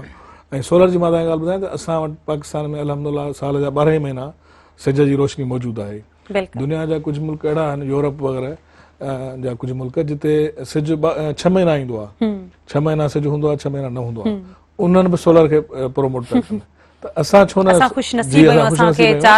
ऐं हिनखे एनर्जी जेको आहे सो एनवायरमेंट फ्रेंडली एनर्जी जेको चयो थो वञे, ग्रीन एनर्जी, त उनखे असां प्रोमोट कयूं। हाणे तव्हां ॾिसो त ॿाहिराड़ियुनि में ख़ासि करे रिमोट एरियाज़ में, थर में, इन्हनि इलाइक़नि में माण्हू जेको बकरार आहे या माल जेको चारे थो उनखे बि सोलर जी नंढड़ी प्लेट पंहिंजे कुल्हे ते आहे, पंहिंजी मोबाइल चार्ज करे पियो। इहो हिकिड़ो ख़ामोश इनकलाब अचे पियो, ऐं इहा सुठी ॻाल्हि आहे त सोलर ते जेको आहे सो उनखे, पर अञा बि उनखे वधीक सस्तो कयो वञे त जीअं आम माण्हू जी उन ताईं पहुच थी सघे, रसाई थी सघे। तमामु बहितरीनु।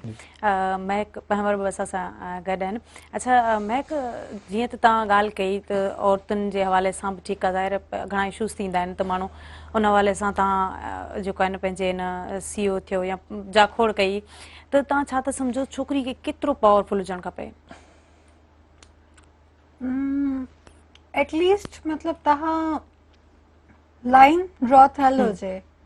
मतिलबु मां जेके रीसेंट केसिस ॾिठा आहिनि असांखे हिकिड़ो सोशल प्रेशर इलाही आहे। मतिलबु इस्लाम जी अगरि ॻाल्हि कयूं देयर इज़ नो कॉन्सेप्ट की तव्हांखे हुतां पंहिंजे घरां जनाज़ो ई खणणो आहे। त सोसाइटी जेको आहे ब्लेम कल्चर वारी आहे असांजी, मतिलबु वट एवर हैपन्स औरत ई कयो हूंदो। सो अगरि तव्हां इंडिपेंडेंट आहियो त उनमें एटलीस्ट इहो थी थो वञे त you don't have to seek support from someone else and that is a relief to your parents as well. मतिलबु इलाही जेके माण्हू आहिनि, मां इहो चवंदमि त जेतिरो तव्हां पंहिंजी धीउ जे ॾाज ते पैसा जमा था कयो, उहे अगरि तव्हां हुनजी ज़िंदगी ठाहिण ते लॻाईंदव त बाक़ी मामला तूं पंहिंजा पाण ॾिसी वठंदी। थोरो सो पंहिंजी सोच खे तब्दील करण जी ज़रूरत आहे। दुनिया थोरी तब्दीली जी तरफ़ वञे पई हाणे एंड चवंदा आहिनि की अगरि जेका शइ तब्दीली सां गॾु एडॉप्ट न थींदी आहे उहा ख़तमु थी वेंदी आहे। सही। सो एवोल्यूशन जेको आहे हिकिड़ो नेचर जो हिसो आहे।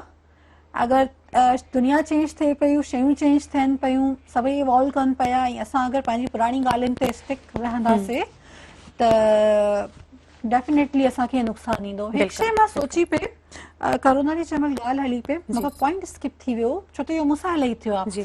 असांजो जेको सब्जेक्ट आहे ऑक्यूपेशनल हेल्थ एंड सेफ्टी, उहो बेसिकली कोरोना या इन्हनि सभिनि शयुनि खे बि डील करे थो। इंडस्ट्रियल हाइजीन असां हिनखे चवंदा आहियूं। अगरि इंडस्ट्री ताईं जी ॻाल्हि कई वञे, हाणे त हिकु नेशनल मुद्दो थी वियो आहे। मतिलबु असां पढ़ाईंदा आहियूं safety, occupational health and safety, उहो हुनजो हिकु पार्ट आहे। त हिकिड़ो सुवालु ईंदो आहे त मैडम असां त कोई मरीज़ न आहे ॾिठो, असां छो मञूं? त हाणे मां लाइव टीवी ते आहियां। कोरोना तॾहिं तव्हांखे थींदी आहे, हुनजो पहिरियों उसूल इहो आहे त तव्हां पंहिंजे पाण खे आइसोलेशन में विझंदव, तव्हां पंहिंजे पाण खे क्वारंटीन करे छॾींदव। त अगरि जंहिंखे कोरोना थिए थी ऐं हो ओॾी महिल आइसोलेशन में वञनि था, इन जी वजह सां उहो तव्हांखे गलियुनि में घुमंदा नज़र नथा अचनि। सो इन कॉन्सेप्ट मां निकिरो त छो त गली ते माण्हू नथा घुमंदा वठनि कोरोना वारा, त इन जो मतिलबु की कोरोना आहे ई न। अगरि तव्हां वाकई कोरोना खे ॾिसणु चाहियो था त प्लीज़ एक्सपो सेंटर वञो, हॉस्पिटल्स वञो, तव्हांखे घणो कुझु नज़र ईंदो। तमामु बहितरीनु, ॾाढी सुठी ॻाल्हि कयो। ऐं इहे शयूं आहिनि, असांखे ज़ाहिर ऑब्ज़र्व करणु खपनि असांजे मुआशरे में जेके शयूं थियनि पियूं या जेका कोरोना आहे फैले पई। सो नाज़रीन, टाइम थियो आहे कमर्शियल ब्रेक जो। ब्रेक खां पोइ असां वापसि ईंदासीं। केॾा न वञो, असां सां गॾु रहिजो।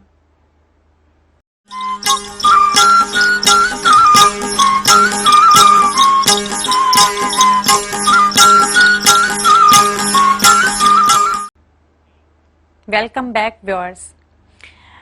डॉक्टर साहिबा, जीअं त हाणे तव्हां इन ते जॾहिं ब्रेस्ट कैंसर ते असां ॻाल्हायूं त इन लाइ जेके ॻोठाणियूं औरतूं आहिनि जेके कमु बि कनि थियूं ऐं पंहिंजे ॿारनि खे फीड कराइनि थियूं, त उन्हनि खे कहिड़ियुनि शयुनि जो ख़्यालु रखणु घुरिजे त इन कैंसर जहिड़े मूज़ी मर्ज़ खां बची सघनि? इन लाइ बहितरीनु इहो आहे त अर्ली डिटेक्शन। जी। छो त औरत हुजणु हिकिड़ो मेजर रिस्क फैक्टर आहे, उनखे त केरु मटाए नथो सघे। त मेन शइ आहे अर्ली डिटेक्शन। छो त अगरि शुरूआती स्टेज में कैंसर डायग्नोस थी थो वञे त उनजो इलाजु मुमकिन आहे। जे न त पोइ केतिरो ट्रीटमेंट कराइजे, जीअं मैक ॿुधायो पे त उनजो जेको ट्रीटमेंट जी कॉस्ट आहे, ऐं as a doctor I know, but हिकिड़ो माण्हू जेको कॉमन पर्सन आहे उनखे बि अंदाज़ो आहे त उनजी ट्रीटमेंट जी कॉस्ट केतिरी आहे। त उहो कीमो, रेडियोथेरेपी, सर्जरी सभु कुझु करण खां पोइ बि सर्वाइवल एतिरो कोन्हे। त बेस्ट सोल्यूशन आहे अर्ली डिटेक्शन।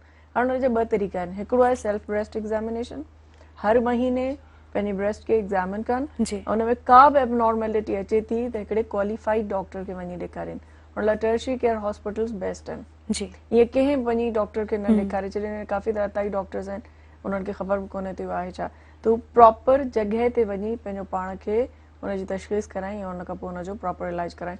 त अर्ली डायग्नोसिस हुन में सेल्फ ब्रेस्ट एग्ज़ामिनेशन खां पोइ अचे थो मैमोग्राम, स्क्रीनिंग मैमोग्राम। हाणे उन में असां वटि अनफॉर्चुनेटली अञा ताईं नेशनल स्क्रीनिंग प्रोग्राम स्टार्ट कोन थी सघियो आहे, पर स्क्रीनिंग इज़ वेरी इंपॉर्टेंट। 40 सालनि खां मथे जूं जेके बि औरतूं आहिनि, अगरि उन्हनि जी फैमिली हिस्ट्री आहे त कंहिं बि सूरत, जे न त सेल्फ ब्रेस्ट एग्ज़ामिनेशन खां पोइ हर 2 सालनि खां पोइ मैमोग्राम उन्हनि खे कराइणु घुरिजे। मैमोग्राम असां वटि हिते असांजे इंटीरियर में निमरा में अवेलेबल आहे, उते स्क्रीनिंग मैमोग्राम कराए सघनि थियूं। अगरि ख़ुदा न ख़ास्ता का एबनॉर्मेलिटी आहे त उहो जेका स्क्रीन डिटेक्टर हूंदी उहा एतिरो नंढिड़ो ट्यूमर हूंदो जेको सिर्फ़ु ऑपरेशन सां सही थी सघे थो ऐं हुननि खां पोइ बिल्कुलु नॉर्मल ज़िंदगी गुज़ारे सघनि थियूं। पर अर्ली डिटेक्शन खां जी स्टेज खां गुज़री वॾो थियो त पोइ सॼो ब्रेस्ट बि रिमूव करणो पवंदो, कीमोथेरेपी बि वठणी पवंदी, रेडियोथेरेपी बि वठणी पवंदी। हुन खां पोइ बि 5 ईयर सर्वाइवल तमामु घटि आहे। सिर्फ़ु 20% औरतूं 5 सालनि खां मथे ज़िंदा रहनि थियूं एॾी ट्रीटमेंट खां पोइ बि। त बहितरीन सोल्यूशन आहे अर्ली डिटेक्शन। जॾहिं नंढड़ो ट्यूमर डिटेक्ट थिए जी उहो सर्जरी सां रिमूव थी वञे। अच्छा, इन खां अलावा ॿियूं के अलामतूं आहिनि जेके जंहिंमां ज़ाहिर थिए? हिकिड़ो त ब्रेस्ट लम्प थिए थो, जी पर सभु लम्प्स जेके गोड़ियूं थियनि थियूं न उहे सभु कैंसर्स कोन आहिनि। जी उन मां सिर्फ़ु 5% कैंसर्स हूंदा आहिनि, बाक़ी ॿियूं बिनाइन शयूं हूंदियूं आहिनि जेके कॾहिं सर्जरी सां कॾहिं सिर्फ़ु ट्रीटमेंट सां सही थी वेंदियूं आहिनि। जी ऐं उन खां अलावा ब्रेस्ट मां रत अचणु, निपल मां जेके खीर वारी जाइ हूंदी आहे न उन तां रत अचणु, या साओ पाणी अचणु, कारो पाणी अचणु, कॾहिं कॾहिं सिर्फ़ु स्किन ख़राब थी वेंदी आहे मथां जीअं नारंगी जी खल हूंदी आहे उहा थी वेंदी आहे। ऐं एक्ज़ेला में गोड़ियूं थी वञणु, ब्रेस्ट में सच का शिकान हूंदी आहे पर एक्ज़ेला में गोड़ी थी वञणु, इहे सभु ब्रेस्ट कैंसर जो अलामतूं थी सघनि थियूं। सही। अच्छा डॉक्टर, हाणे तव्हां छा सम्झो था इन में माना जेको आहे केसि ताईं तव्हां कोशिशि कंदा, केसि ताईं तव्हां इन्हनि ते रिसर्च करणु चाहियो था त अञा माना वधीक जेको आहे हिन में इम्प्रूवमेंट आणिजे? सॼी ज़िंदगी उन लाइ इहो आहे त असां हींअर जे स्टेज ते आहियूं उन में अञा इलाही प्रिमिटिव स्टेज आहे। सही। असां वटि ह्यूमन रिसोर्स थोरो आहे, असां वटि ग्रांट्स इलाही घटि आहिनि। हाणे हींअर जेके HEC जूं 2 ग्रांट्स आहिनि, हिकिड़ी ॿी गवर्नमेंट ग्रांट ॾिनी आहे, हिकिड़ी सिंध गवर्नमेंट जी ग्रांट आहे, त इहे टोटल चेन प्रोजेक्ट्स में पूरो ट्रीटमेंट असां नथा ठाहे सघूं। बिल्कुलु। त असांखे इकोनॉमी खे बि ॾिसणो आहे, असांखे हुनजी प्रिवेंशन खे बि ॾिसणो आहे, असांखे प्रॉपर ट्रीटमेंट लाइ बि ॾिसणो आहे। असांखे ग्रॉस रूट ते अवेयरनेस, स्क्रीनिंग स्ट्रेटजीस इहे त ज़ाहिर गवर्नमेंट सां गॾिजी करे सघनि थियूं। रिसर्च लेवल ते असांखे पंहिंजूं नयूं ट्रीटमेंट्स ठाहिणियूं आहिनि, उन लाइ असांखे गवर्नमेंट जी ग्रांट्स जी ज़रूरत हूंदी। इनिशियल हिकिड़ो बिल्कुलु सम्झो त प्राइमरी सेटअप असां वटि आहे, उनखे असांखे एडवांस लेवल ते खणी वञिणो आहे, त उनखे असांखे हर्बल मेडिसिन्स ते बि असां कमु करणु शुरू कयो आहे। असां ॿियूं जेके सेल्स में इम्यूनोथेरेपी आहे जेका हिकिड़ो हिकिड़ो डोज़ ₹1,00,000 जो थो मिले, त असां हिते अगरि लोकल लेवल ते पंहिंजे कैंसर्स ते ठाहींदासीं त उहो असांखे 10 to 15,000 में हिकिड़ो डोज़ पवंदो।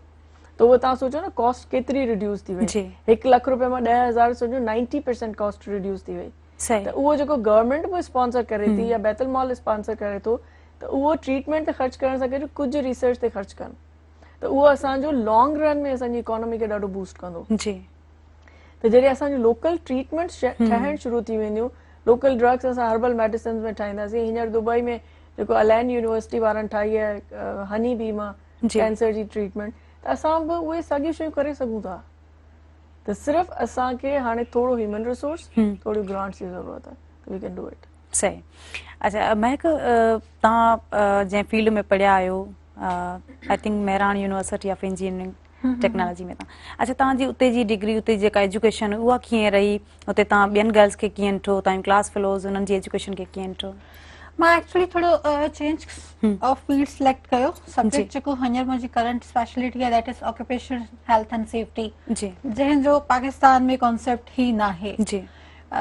असांजो जेको रिसेंटली बि विच में इलाही हादसा थिया, बल्दिया वारो हादसो, उनमें फर्टिलिटीज़, रीजन प्लाज़ा वारो हादसो, इंटरनेशनल प्रेशर आयो, हुन खां पोइ ILO इंटरनेशनल लेबर ऑर्गेनाइजेशन जे प्रेशर ते असां फाइनली पंहिंजो फर्स्ट लॉ ठाहियो आहे, जंहिंजो इनिशिएटिव वरितो हुयो Sindh act occupational health and safety, जंहिंखे पोइ मज़ीद एडॉप्ट कयो पंजाब 2018 में। पर अञा जस्ट बिल पास थियो आहे, अञा ऑब्वियसली हुनजा रूल्स ठहंदा, रेगुलेशन्स ठहंदा, डिपार्टमेंट ठहंदो, हायरिंग थींदी, सो अञा इलाही परे जी कहानी आहे। त असां अञा जिन बि मसइलनि ते ॻाल्हायूं पिया न, कलेक्टिवली नासिर साहब जेको ॻाल्हाइनि पिया या मैम जेको ॻाल्हाइनि पियूं, हिन शइ में सभु कवर थी थो वञे। ॿाहिरि जे मुल्क में सिंस तव्हांजो बि एक्सपीरियंस आहे, इहा शइ पार्ट ऑफ लॉ आहे। तव्हांखे स्कूल खां सेखारियो वेंदो आहे कि अगरि फायर एमरजेंसी आहे त तव्हां उनखे कीअं टैकल कंदव। डिज़ाइनिंग जी नासिर साहब ॻाल्हि कई, फ्लडिंग थी वेंदी आहे हिते बरसाति में, छो को कॉन्सेप्ट ई न आहे त अगरि हेतिरी बरसाति थिए थी टैकल कीअं कंदासीं। That also is part of occupational health and safety. Even तव्हां हिते असां वटि इलाही वॾी वॾी बिल्डिंग्स आहिनि, तव्हां किथे बि फायर एमरजेंसी एग्ज़िट न ॾिठी हूंदी। त इहे जेके शयूं आहिनि हाणे लॉ अचे पियो। या तव्हां PPEs जी ॻाल्हि कई, जेको तव्हां इनिशियली ॻाल्हि कई पई, ग्लोव्स हुजनि या जेको आहे शूज़ हुजनि, हिनखे असां बेसिकली चवंदा आहियूं पर्सनल प्रोटेक्टिव इक्विपमेंट।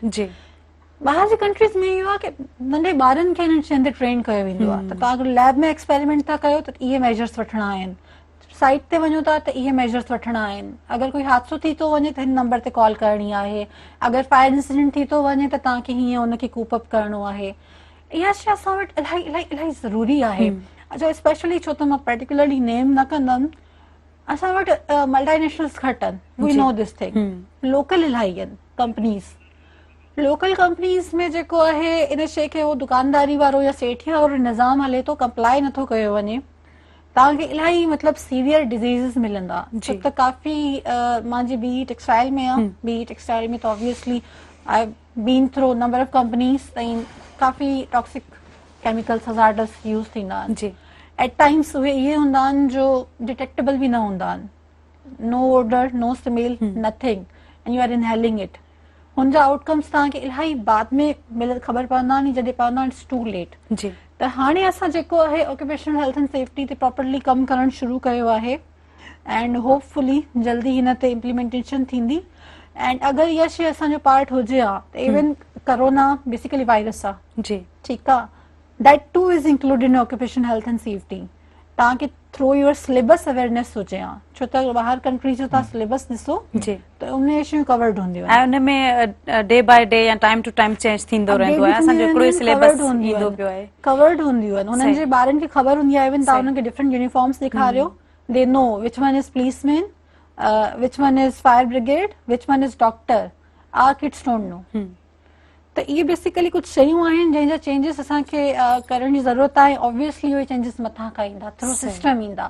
असां जस्ट पंहिंजो हिकिड़ो पॉइंट ऑफ व्यू पर्सपेक्टिव अॻियां रखी सघूं था कि हिननि शयुनि जी नीड आहे, ऐं ऑब्वियसली तव्हांजो चैनल बि या अवेयरनेस या इहे सभु शयूं इन करे अरेंज करे थो त असां पंहिंजी वॉइस आवाज़ खणूं त इन्हनि शयुनि जी ज़रूरत आहे। एंड मज़ीद पोइ होप आहे मथां खां इम्प्लीमेंटेशन थिए। होप सो।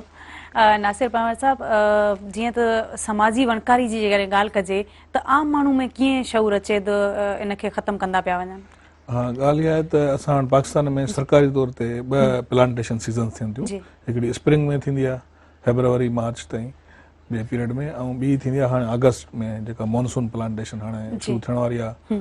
ऐं ताज़ो फेडरल गवर्नमेंट ख़ासि करे प्राइम मिनिस्टर हिन ते काफ़ी फोकस करे पियो त सॼे पाकिस्तान में जेको आहे सो प्लांटेशन कजे। कुझु सोनामी प्लांटेशन जे हवाले सां बि फेडरल गवर्नमेंट जा इनिशिएटिव्स आहिनि। त उन में हिकिड़ो त ख़ासि करे इहो आहे त इन्हनि 2 सीज़न्स खे त माण्हू करे इस्तेमालु, स्प्रिंग प्लांटेशन बि ऐं मॉनसून प्लांटेशन बि। ऐं उन में इहो आहे त असां ख़ासि करे कोशिशि कयूं त जेके इंडिजिनस स्पीशीज़ आहिनि, जेके मक़ामी वणनि जूं जिन्सूं आहिनि, उन्हनि खे प्रोमोट कयूं। असां वटि जेके इन्वेसिव स्पीशीज़ आहिनि, जेके धारियूं जिन्सूं आहिनि, जीअं अक्सर तव्हां ॾिसो त शहरनि में असां वटि, शहरनि में हाणे बहिराड़ी में बि कोनोकार्पस अची वियो आहे या यूकलिप्टस अची वियो आहे। त इहे जेके आहिनि इन्वेसिव स्पीशीज़ आहिनि, इहे लोकल एनवायरमेंटल कंडीशन्स खे बि इम्पैक्ट कनि थियूं। ऐं हमेशह स्पीशी जी जेका सिलेक्शन आहे उहा मक़ामी एनवायरमेंटल कंडीशन्स खे ॾिसी कबी आहे।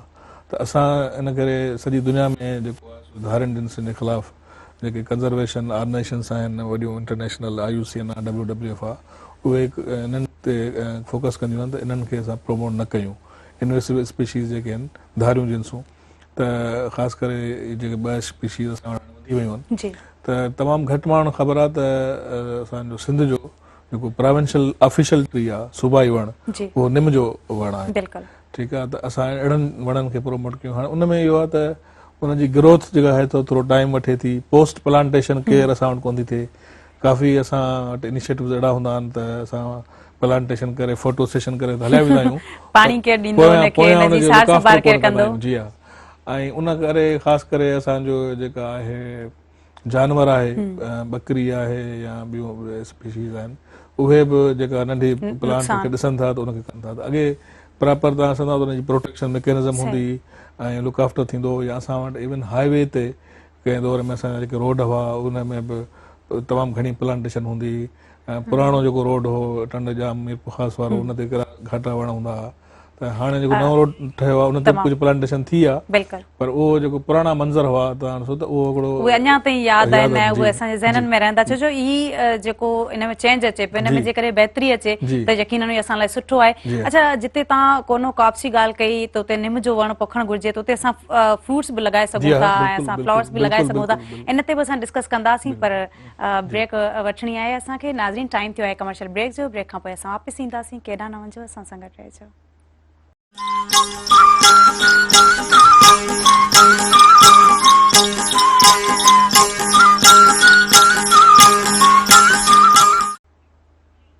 Welcome back viewers.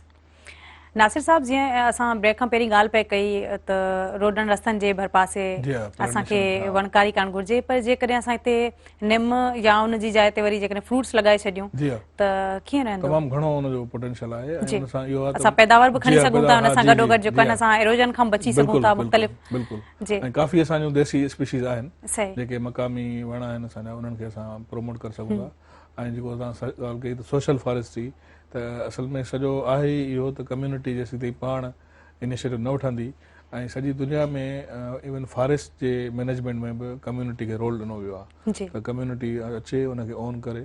ख़ासि करे असांजे हिन रीजन में नेपाल में ऐं हिते काफ़ी सक्सेसफुल मॉडल आहिनि इन हवाले सां जिते कम्यूनिटी लेड फॉरेस्ट मैनेजमेंट कई वई आहे। त कम्यूनिटी खे जेतिरो असां इंगेज कंदासीं त उन सां इहो आहे त उनजी पोयां मालिकी बि थींदी प्लांटेशन जी, ऐं उहो उनजो जेको फ्रूट आहे या ॿिया जेके उनजा बेनिफिट्स आहिनि।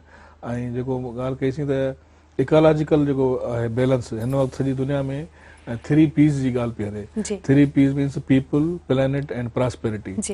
त इहे सभु असांजे हिन प्लैनेट सां गॾु हलनि। जेकॾहिं माण्हू बि हूंदा उनजी ख़ुशहाली बि हूंदी तॾहिं जॾहिं प्लैनेट हूंदो, ऐं प्लैनेट खे असां जेको आहे सो सही जेकॾहिं असां जेके कुदरती वसीला आहिनि रुगो असां उनखे एक्सप्लॉइट कंदासीं ऐं उनखे सस्टेनेबल तरीक़े सां इस्तेमालु कंदासीं त असां वटि इन ॻाल्हि में को शक न आहे त पंहिंजो कानून तमामु घणा आहिनि। जीअं मैडम ॻाल्हि कई त लेजिस्लेशन कानून साज़ी त आहे, पर ओतिरो ई वरी असां कमज़ोर आहियूं इम्प्लीमेंटेशन में, इन्फोर्समेंट में। त जेसीं ताईं असां पंहिंजनि उन्हनि इंस्टीट्यूशन्स खे, उन्हनि इदारनि खे मज़बूत न कंदासीं जंहिंजो कमु आहे त उन्हनि कानून ते अमल दरामद पियो थिए। मिसाल जेकॾहिं असां म्यूनिसिपल जो जेको गंद किचिरो आहे, वेस्ट आहे, उहो असां फुलेली कैनाल में उछलाईंदासीं ऐं उहो उतां जा माण्हू आसपास जा या डाउन स्ट्रीम जा माण्हू उहो पाणी वापराईंदा, त इन लाइ इहो आहे त इन्फोर्समेंट करे। ऐं उन इहो आहे त पोल्यूटर पे हिकिड़ो कंसेप्ट आहे त जेको पोल्यूट थो करे उहो पे बि करे, उनखे कंपनसेट बि करे।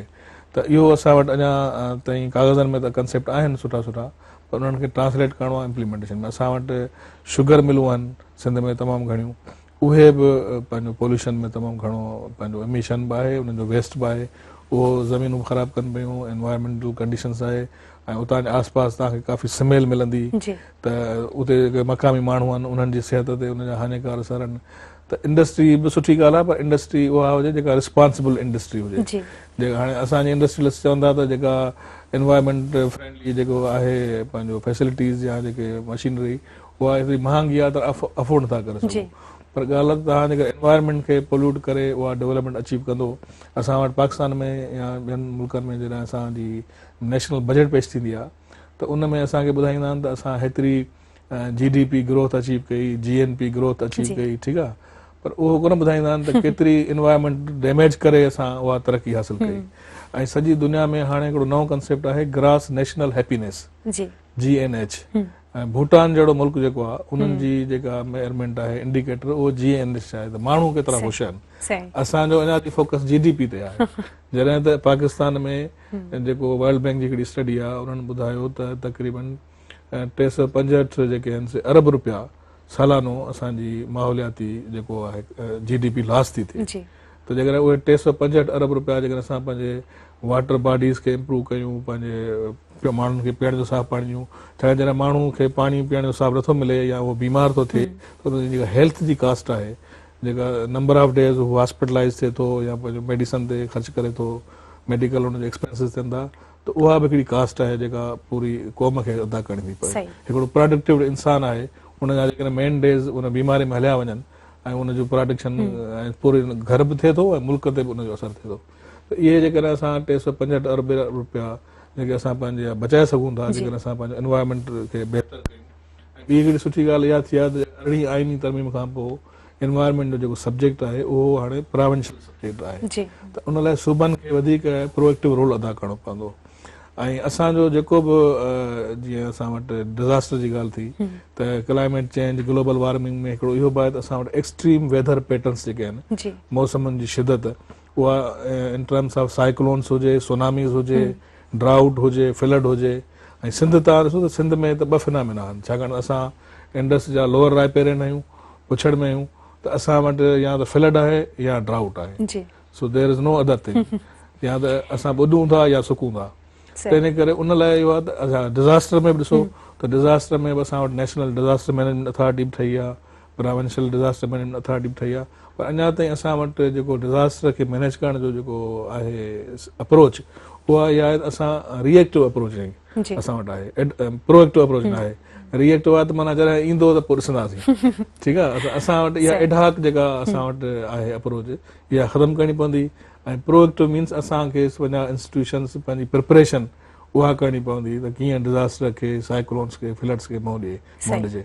हाणे तव्हां अक्सर असां हिकिड़े पासे ॾिसूं था त पाणी जी खोट आहे, वरी असां फलाणे हंधि शाखुनि खे घारा पइजी विया, ॻोठनि जा ॻोठ, फसलनि जा फसल ॿुॾी विया, त इहो तव्हां ॾिसो त असांखे पंहिंजो जेको हाउस आहे उनखे ऑर्डर में करणो पवंदो। सही, कंजर्वेशन करणु घुरिजे असांजे सभिनी शयुनि जी, सभिनी वसीलनि जी। अच्छा नासिर साहब, तव्हांखे मौसम कहिड़ी सुठी लॻंदी आहे? मौसम त बहार जी सुठी लॻंदी आहे, ऐं पर हाणे इहो आहे त जेको असां वटि जीअं मुंहिंजो त क्लाइमेट चेंज ऐं ग्लोबल वार्मिंग जे करे जीअं तव्हां चयो त असां वटि 4 मौसमूं हुयूं, असां सिलेबस में किताबनि में बि पढ़ियो आहे, पर हाणे जेको समर जो पीरियड आहे उहो ओवरऑल पाकिस्तान में प्रोलॉन्ग पियो थिए, उहो वधे पियो, त स्प्रिंग जी ऐं ऑटम जी ख़बर ई कोन थी पए, ठीकु आहे। ऐं विंटर जो पीरियड तमामु घटि थी वियो आहे, रिड्यूस थी वियो आहे, ठीकु आहे। त अॻे असां वटि सियारे में सीउ बि सुठा पवंदा हुआ, हाणे उहे घटि थी विया आहिनि, ऐं जेके गर्मियुनि जी जेका सीज़न आहे उहा वधी वई आहे। तव्हांखे मौसम खां अलावा खाधो कहिड़ो सुठो लॻंदो आहे जेको तव्हां शौक़ सां खाईंदा आहियो, पचाईंदा बि हूंदा? खाधो पचाइण में त मां अञा ताईं इहो महिरूम रहियो आहे, बाक़ी इहो आहे त खाधे में जेको आहे सो जेको घर में अवेलेबल हुजे को ख़ासि अहिड़ी मुंहिंजी चॉइस कोन्हे, पर जेके असांजा देसी खाधा आहिनि उहे, जंहिंमें असांजा ख़ासि करे जीअं सियारे में साग थियो या मखण थियो, अहिड़े क़िस्म जा जेके असांजा खाधा आहिनि ट्रेडिशनल, उहे सुठा आहिनि ऐं उहे खाइण खपनि। हाणे त अॼुकल्ह फास्ट फूड आहे, असांजी यंग जनरेशन घणो फास्ट फूड ते वञे पई। अच्छा, मैक छा चवे थी न फास्ट फूड ते? फास्ट फूड शुरू में सुठो लॻंदो आहे, कुझु टाइम खां पंहिंजा असर ॾेखारणु शुरू कंदो आहे, हा, पोइ माण्हू हेल्थ कॉन्शियस थी वेंदो आहे। कॉन्शियस थींदो न आहे, थियणो पवंदो आहे, ज़ाहिर आहे सिहत असांखे मजबूर कंदी आहे, पोइ तव्हांजी बॉडी ॿुधाईंदी आहे कि ओके घणी थी। अच्छा, तव्हां पाण कुकिंग में छा पचाईंदा आहियो सुठो? मां देसी में सभु कुझु, कॉन्टिनेंटल में कुछ शयूं आहिनि, बाक़ी त माने महक जी बाक़ायदे दावत खाए भी। Most welcome and this is my interest. तमाम बेहतरीन। डॉक्टर साहिबा, केड़ा खाधा आहिनि जेके सुठा लॻंदा आहिनि? मूंखे हर क़िस्म जो जेको ईटेबल आहे न उहो खाई छॾींदी। सभु खाधो माने शौक़ सां खाईंदा आहियो। घुमण जूं कहिड़ियूं जॻहियूं पसंदि आहिनि? घुमण, टू बी वेरी ऑनेस्ट, मूंखे ट्रैवलिंग सफ़ा पसंदि कोन्हे, बट आई डोंट नो, शायदि इहो सफ़ा क़िस्मत में लिखियलु हूंदो आहे, पर फाइनल ईयर खां वठी मतिलबु इट वाज़ 2000, इट्स बीन 21 years त मुस्तक़िल ट्रैवल कंदी आहियां। त हुन में आई बीन टू यूके, हुते 5 साल रहियसि, हुन खां पहिरियों इलेक्टिव्स करणु वियसि, टर्की वई आहियां, चाइना फ्रीक्वेंटली वेंदी रही आहियां गुज़श्ता कुझु सालनि में, ऐं मलेशिया काफ़ी वई आहियां, सिंगापुर, दुबई, सऊदी अरब, पर सभिनी खां मूंखे जेको जितां इम्प्रेस थियसि रियली इट वाज़ चाइना। तमामु बहितरीन। मतलब उते पहुचण खां पोइ मूंखे लॻो त this is all together a different world, ऐं जेतिरी रिस्पेक्ट हुननि मूंखे एज़ अ पाकिस्तानी, छो त ॿाहिरि वेंदी आहियां त आई वेयर पाकिस्तानी ड्रेस, तो परियां खां ई ख़बर पवंदी आहे या तो इंडियन आहे या पाकिस्तानी आहे, त उहो पर फीचर्स में लॻंदो आहे त पाकिस्तानी। तमामु बहितरीन। डॉक्टर साहिबा, मूंखे चाइना ॾाढो इम्प्रेस कयो, प्लस हुनजे माण्हुनि जो जेको मूंखे पाकिस्तानी सम्झी जेको उन्हनि जी जेका मोहबत ऐं प्यार आहे, इवन जिन शॉप्स ते वियसि त आख़िर में मूंखे टॉफी बि ॾिनी त दिस इज गिफ्ट। बिल्कुलु बिल्कुलु, ऐं उहे ॾाढा लविंग आहिनि, केयरिंग आहिनि ऐं हेल्पफुल तमामु जॾहिं मतिलबु पुछो त हिकदमि सां ईअं लॻंदो आहे एक्साइटेड ऐं बाक़ाइदे इन इंतज़ार में हुआ त असां उन्हनि खे कॾहिं था अचूं हेल्प लाइ। अच्छा डॉक्टर साहिबा, तव्हांजो अदबी घराणे सां बि वास्तो आहे, त छा उन्हनि मां इंसानियत मिली आहे? कुझु लिखो पढ़ो था, बुक सां लॻाओ आहे? हा, उहो आहे। नंढे हूंदे त ॾाढी शाइरी कंदी हुयसि, स्टोरीज़ लिखंदी हुयसि, उहो काफ़ी मुंहिंजो पब्लिश बि थियो, पर उन खां पोइ वरी जेको एकेडमिक साइड न आयो, त हाणे कॾहिं कुझु लिखंदी बि आहियां त उहो उते किथे किथे ऑफिस जे पने ते रहिजी वेंदो, वरी फाइलुनि में हेठि मथे थी वेंदो आहे। उहो आहे ज़रूरु, हाणे वरी सोचींदा रिटायरमेंट खां पोइ वरी वापसि हुन खे कंटिन्यू कंदुसि। तमामु बहितरीन। नासिर अहमद जो किताबु आहे ऐं असां उहो असांजे जेके व्यूअर्स आहिनि उन्हनि सां इंट्रोडक्शन उन्हनि जो कराइजो त जीअं नई टही आहे ख़ासि तौर ते उन्हनि खे पढ़े ॾिसे इन मां कुझु गिराए हासिल करे। प्रोफेसर कलंदर शाह लखियारी साहब जे हवाले सां किताब मूं सहेड़ियो आहे, जी कंपाइल कयो आहे उन्हनि जी ज़िंदगी ऐं कारनामनि ते। जी साईं बुनियादी तौर ते अंग्रेज़ी जा प्रोफेसर हुआ, जी सिंध यूनिवर्सिटी में अंग्रेज़ी डिपार्टमेंट जा हेड रहिया जी ऐं इन खां अलावा सिंधी ऐं मुख़्तलिफ़ साईं खे ॿोलियुनि जे महारत हासिल हुई, फारसी पर्शियन ऐं पाकिस्तान जूं सभई ॿोलियूं, पंजाबी सराइकी पछतो साईं ॻाल्हाईंदा बि हुआ। उन्हनि ते ॿोलियुनि जे हवाले सां साईं खे काफ़ी ॼाण ऐं इल्मु हो। इन खां अलावा साईं अंग्रेज़ी जे हवाले सां काफ़ी कंट्रीब्यूट कयो नौजवाननि में, ख़ासि करे ऐं नौजवाननि खे CSS जी तयारी कराइण में काफ़ी साईं जा शागिर्द अॼु बि वॾनि उहिदनि ते आहिनि। त साईं जो कंट्रीब्यूशन हिकिड़ो इहो आहे त हिकिड़ो त साईं जो मक़सदु इहो हो त साईं किताब कंपाइल करण जो त मां नौजवाननि खे अहिड़नि किरदारनि जे बारे में आगाही ॾिजे त कीअं हुननि बेलोस थी तालीम जे शोबे में ख़िदमत कई ऐं तालीम खे कमर्शियल थियणु न ॾिनो। हाणे जीअं आहे ॿ शोबा असांजा, हेल्थ हुजे या तालीम, इहे कमर्शियल घणा थी विया आहिनि, उन में ख़िदमत जो जज़्बो ख़तमु थी वियो आहे। त साईं उन नस्ल मां हो जिन तालीम खे ख़िदमत करे अडॉप्ट कयो ऐं माण्हुनि में पंहिंजो इल्मु विरहायो बिना कंहिं मतभेद जे। उन में हर तबिके में पंहिंजो फ़ाइदो पंहिंजो इल्मु पहुचायो ऐं साईं पाण PhD न बि हुआ पर PhD जा गाइड रहिया सिंध यूनिवर्सिटी में। इहो बि हिकिड़ो वॾो एज़ाज़ आहे। साईं काफ़ी PhD प्रोड्यूस कया ऐं साईं पाण शाइर बि हुआ ऐं सिंधी ॿोलीअ जा वॾा आदिब आलम इस्काल वारा भिटाई जा पारखू बि रहिया। त उन हवाले सां तमामु वॾो नालो ऐं साईं कलंदर शाह लखियारी ते जेकॾहिं ॻाल्हाइजे त ही जेको टाइम आयो तमामु थोरो असां लाइ आहे। ऐं डॉक्टर साहब मैसेज कहिड़ो ॾियणु चाहींदा असांजे व्यूअर्स खे? मैसेज इहो आहे त ही पंहिंजो जेको असांजा जीअं मूं शुरू में चयो त फितरी वसीला जेके आहिनि असांजो ढंढूं ढोरा, इन्हनि जो जेको इस्तेमालु आहे इन जो असांखे माना वाइज़ इस्तेमालु कजे, दानिशमंदाना इस्तेमालु कजे ऐं इन्हनि खे असां पॉल्यूट फ्री जेको आहे करे रखूं ऐं इस्तेमालु कयूं ऐं उन्हनि खे मुंतक़िल करिणो आहे। असां हीअ अमानत आहे मौजूदा नस्ल वटि जेका असांखे मुंतक़िल करे ईंदड़ नस्ल खे। बिल्कुलु तंहिं करे ऐं असांजे इस्लाम में बि इहो आहे त जेको असां वटि कंज़्यूमर कल्चर हाणे अची वियो आहे।